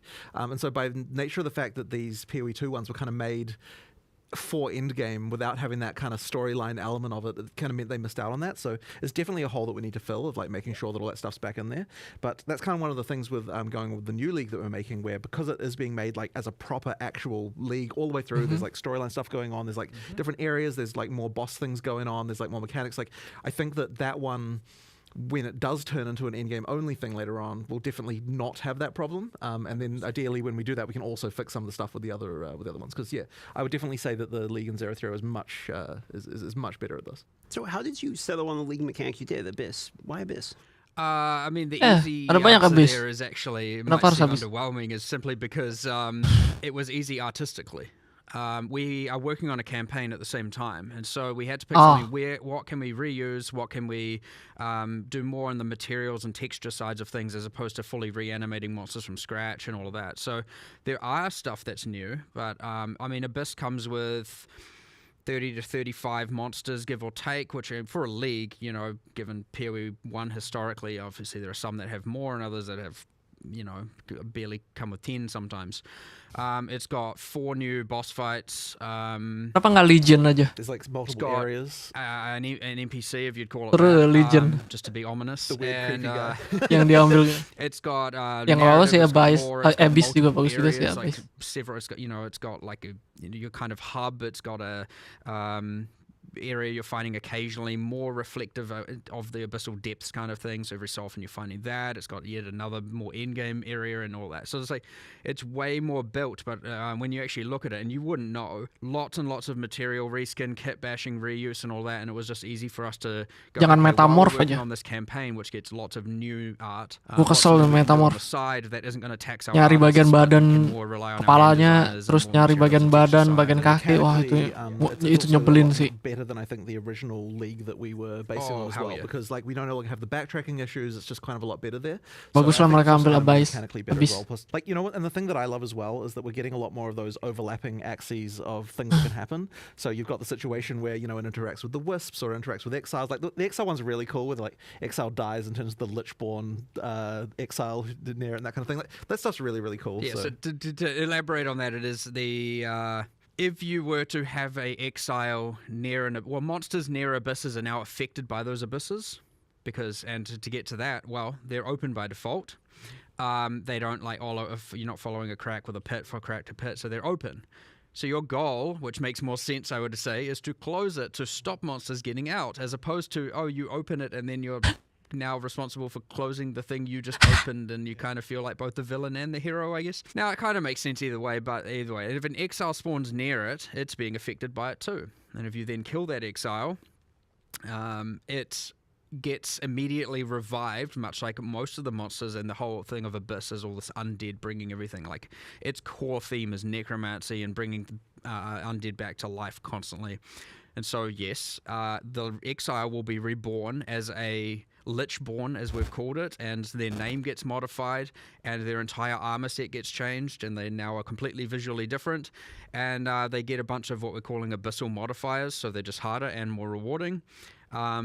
And they can drop a specific unique item that was made specifically for that. And so even though this is a very rare thing that will occur, and you can't like kite over to it, obviously not, that's abusive, right, and would create some what we call degenerate gameplay. You just wait for the exile to spawn near it, you kill it, you get lucky, and you get an option at custom rewards that is only seen in that, and that's like just one of the many interactions that this has with some of the existing content. Now, it doesn't interact with everything, but it interacts with a handpicked set of things that makes sense. For example, expedition. If an expedition is close enough to an abyss, and you were to put down the bombs like normal for the expedition, well, the abyss is underground down there, and so the abyssal monsters also come out next to those expedition sites, and like that's just that one's less obviously of a cool full custom reward and all of that, but it's still an extra thing that you get to happen, and it's kind of cool. So you mentioned abyssal modifiers. Can we hear more about that? When a monster is near an abyss, Rapi banget, Mark. like, you know, so you have your abyss, a monster spawns Kenapa near harus it. begini? When that monster is killed next to the abyss, their soul kind of travels down into the abyss, and then a monster spawns. Effectively, an underground undead absorbs that soul and then emerges out of either the crack or the pit. And the idea of it taking its soul is taking its power, its modifiers. So if you kill a magic pack or a rare monster, then magic and rare monsters come out with the same modifiers. They've like taken their mods from them. And what happens is there is a chance Ketika that bunuh goes up over monster, the game for those modifiers to be, I would say, upgraded. pasukan to abyssnya abyssal tergantung variants. dari monster yang dibunuh. So, putting it simply, you have like mana donut, you have like abyssal donut, and it works differently. The name is not correct, but I was liking abyssal donut. yeah. But it's effectively no longer blue mana draining. It's like this green necromantic, and it does something else, and it's harder and more difficult, but also more rewarding. And so yeah, you're killing a rare next to it, and then the monster that comes up can have one or many of its mods replaced by abyssal variants that are harder, or none, of course. Sometimes it's none, sometimes it's more, so that's like heaps of that random axis of both difficulty and reward. And you can imagine later, once it's core, hopefully, you get things on the Atlas tree that allow you to spec into having more of it and all of that kind of stuff. You know, you can kind of see how that, similar to how POE 1 with leagues go core, you get that investment. But the other thing they do is like the Lich or the Abyssal were kind of separated into a number of factions. So there's like the Black-Blooded, the Well, the Pit, there's like a bunch, and the Lightless and stuff like that. And they each had their corresponding Liches from POE 1. And those liches, they were defeated, but we'll see what happened to those. You'll have to find out. But ultimately, those monsters kind of belong to each of these. So when you go into an area, you're getting one of those factions of monsters. And each of those factions, as we call them, I mean, they're just a category, effectively, come with a set of, like, lich modifiers or faction modifiers, whatever you Oh, the wanna call it. So modifier. not only can a regular mod be upgraded to an abyssal mod, an abyssal mod can then roll again to be upgraded to one of these more special modifiers. So like an example is we're playing on, so Kurgil is one of the liches from POE 1, the one you encounter in Delve. He has a mechanic where when you defeat him, he gets like reborn with chaos, so all his green converts to chaos, into purple.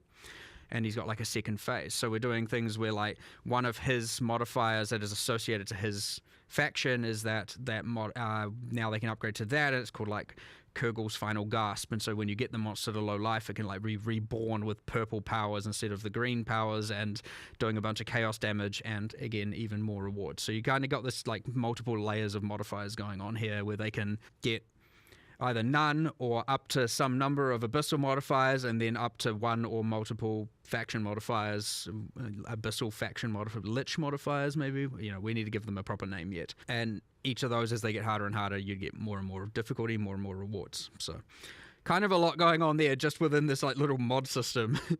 You know, in your answer, something I noticed is there's a lot of cognition and making sure it makes sense. Like if this would happen, this other thing would happen. How important is it to you that, you know, the narrative is logical? I don't know if it has to be logical. Iya, selalu Like ada. there's always detail here where like I Kalau players ada asap don't ya need to pasti ada care about api the POE gitu. one Jadi much. kayak They semuanya don't need to know who Kurgil is. selalu kesambung. None of that is relevant to them at this point. You have this thing where ideas about theme can inspire mechanics, and it's like you actually get the best mechanics out of that, I would say. So it's like it's really good for us to think about this stuff, because by thinking about it, we design stuff we wouldn't have otherwise designed.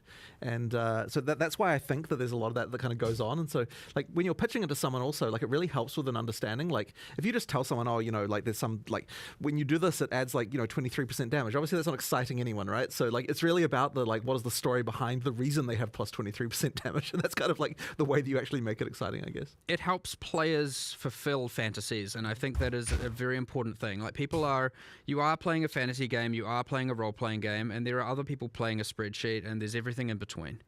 And there are people playing both, and we want to make sure that it's important for everyone. So if everything's all just numbers and damage, that appeals to some people, but a lot of people want to fulfill this fantasy, embrace the world, understand the world, and so creating all of these links, as opposed to just it's a modifier and it does some chaos damage, creating that link mechanically and thematically, and which the thematically then inspires the mechanically and vice versa, and it allows us to create new characters, new villains, new heroes, new everything in the future and all of that by just extrapolating all this. Like it's all one big cohesive thing. But yeah, by doing that, it creates just this, you know, an awesome package, and people can take it as much as they want. They can absorb, they can just be like, it's just the purple thing, or it's just the chaos damage thing, or it's Kurgil's thing, or it's, you know, and then the people in POE 1 can be like, oh, that's cool, it links to that lich, or maybe most of them will never even know, and that's all fine. All of this is fine, the entire spectrum of, you know, mechanical through to full immersion and everything on that, and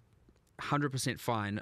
So I would say it's more, you don't need to know necessarily anything, as long as the mechanic looked like it makes sense, and ultimately you're having fun. And obviously the balance and the rewards, which I would say is part of it. Seneng gue. Speaking of the rewards, one of the rewards looks quite strong. You have Yep. sort of almost like an unveiling. You get to pick one of 3 Ya, different stat lines there. itu bagus tuh. How did you come to the conclusion that this is the reward you wanted tied to Abyss? Well, one of the things that we really were worried about was missing is kind of mid crafting.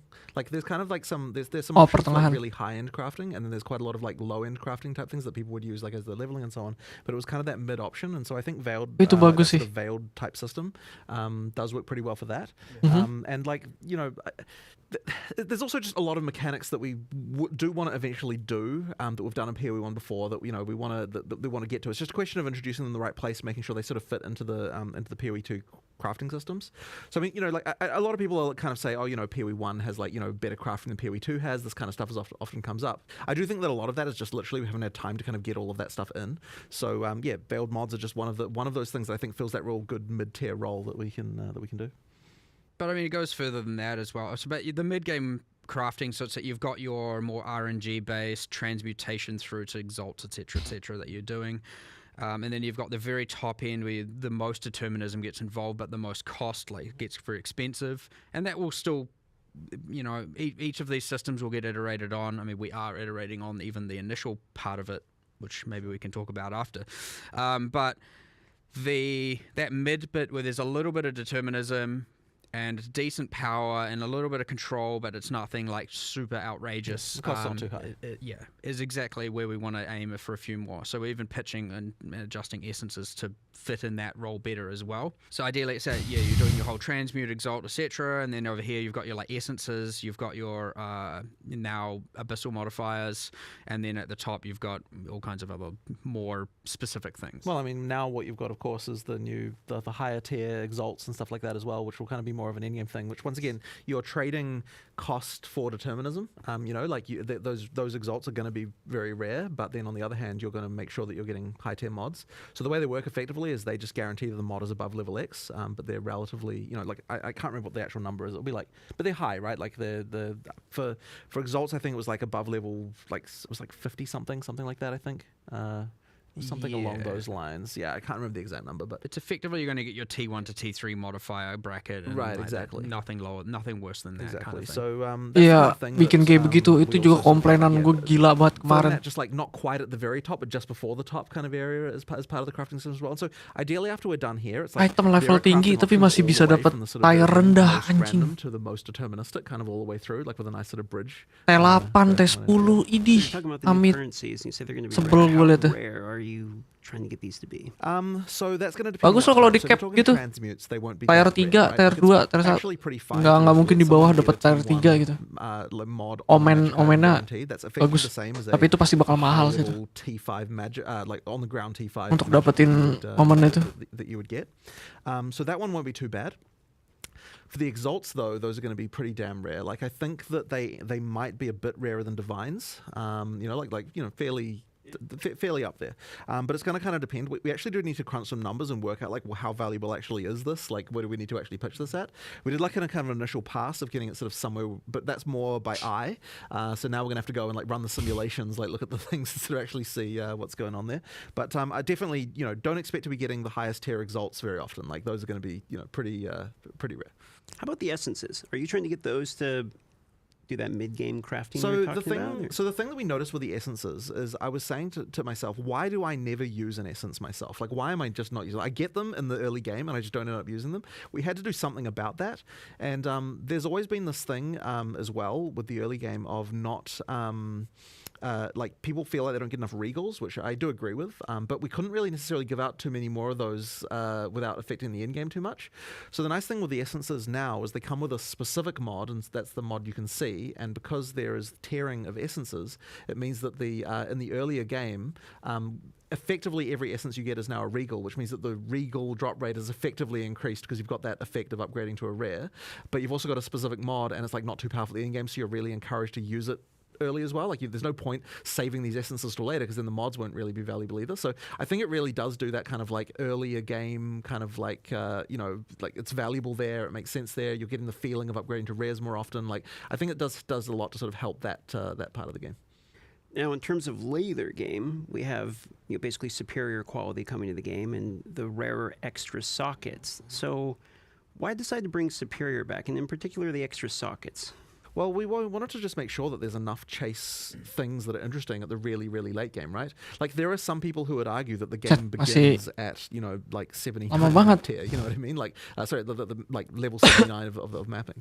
And so for those people, you really need somewhere to go. Di-nerf gak tuh monsternya?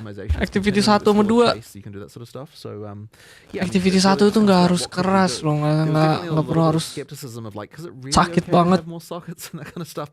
Dibikin lemah banget juga nggak masalah sebetulnya. Activity 1 itu. No, I think it is fine. I mean, we've setidaknya untuk ngetes. Bukan ngetes sih, maksudnya untuk pemain itu baru mulai itu fresh gitu, rasanya enak gitu, jadi farming enak.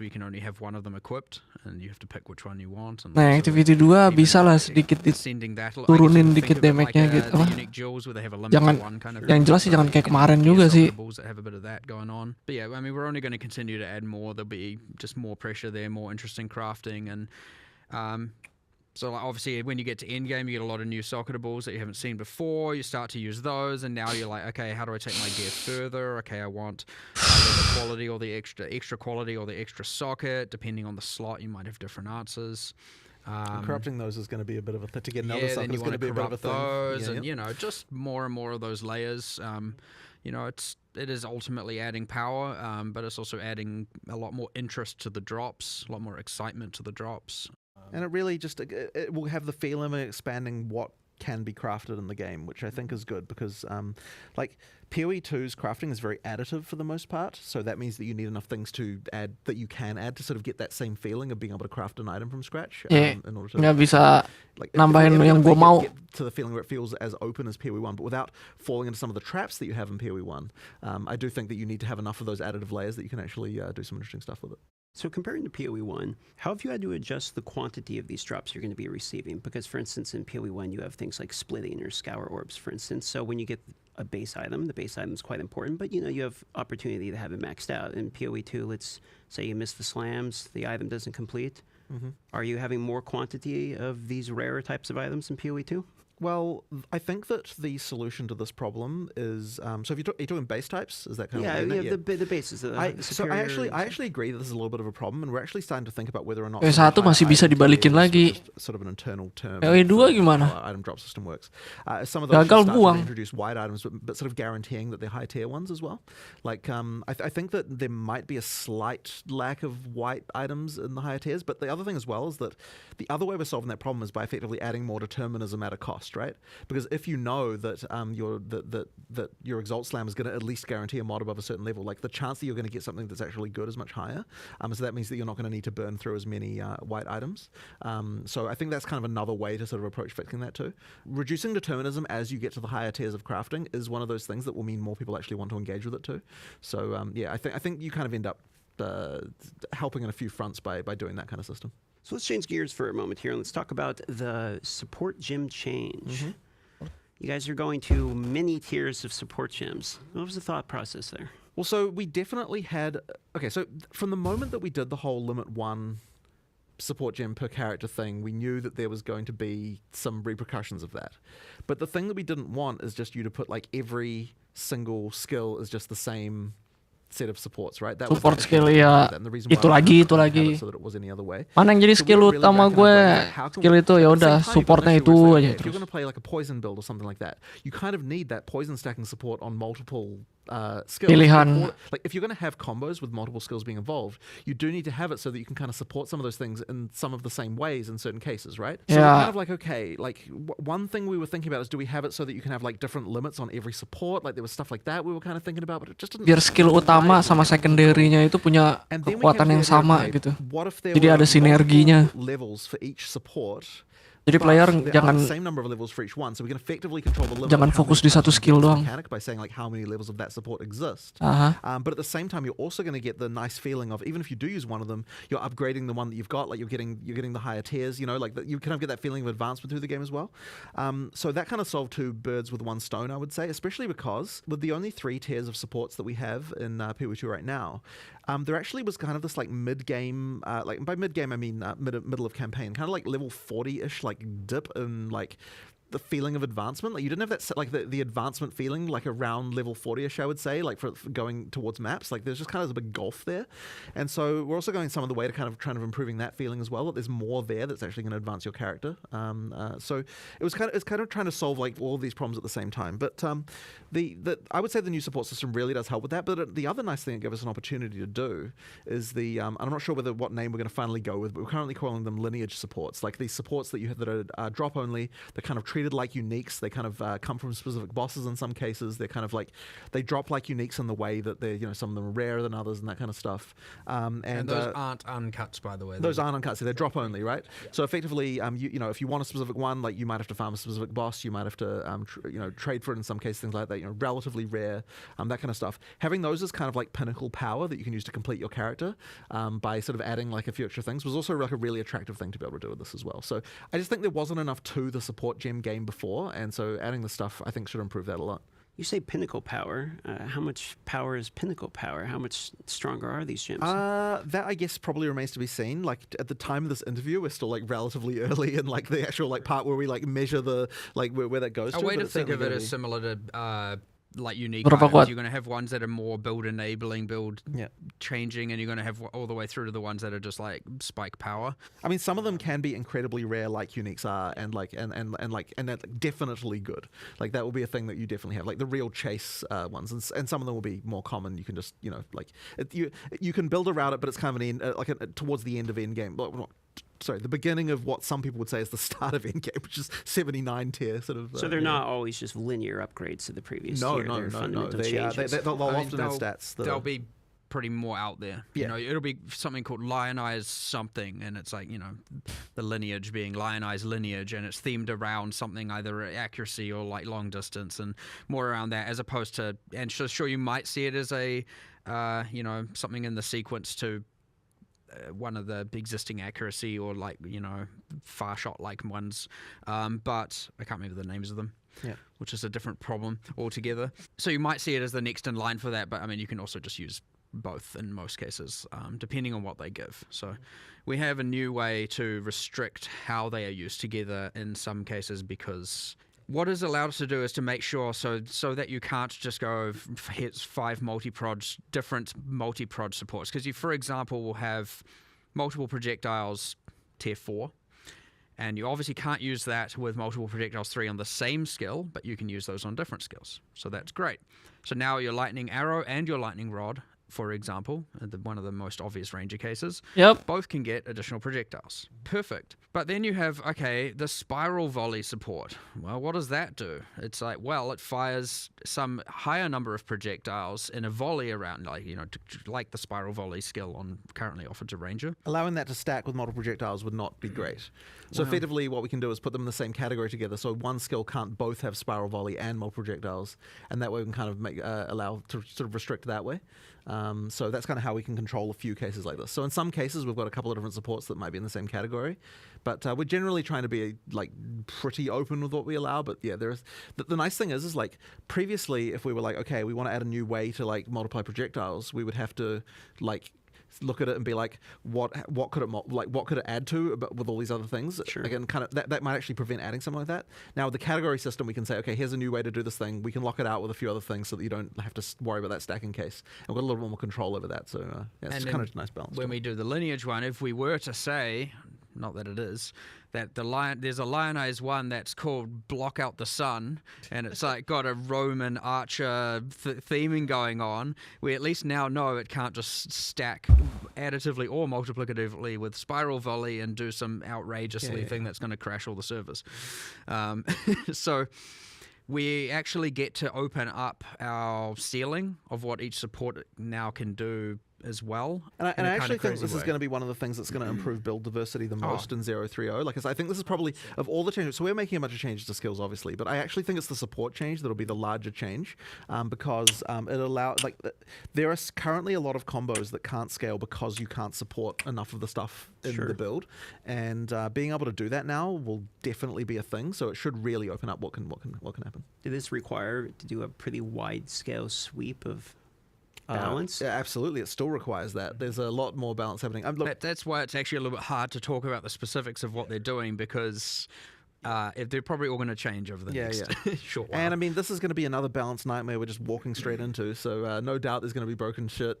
It's going to be like a whole thing. We might run into the same answer then, but I got to ask about the passive tree coming up in 0.3. Can we expect changes, or maybe it's announced in the video I haven't got a chance to see before this? Yes, 100%. So currently we are looking to add 150 or so notables. Or overhauling existing ones, and they come within the clusters, so I'd expect like up to say 500 additional passive points on the tree, give or take. One of the main motivators or motivations we have here, of course, being that we want to have a bit more fantasy fulfillment going on. So instead of, again, just like, X% more damage, and we talked about a lot of this with the Abyss stuff, but it's more okay, I want to become a huntress that embraces, there's the whole Asmerian thing of each Asmerian is picked by a certain spirit. So you're picked by the Great Bear and you're picked by the Winter Owl, and they have their kind of affinity to that.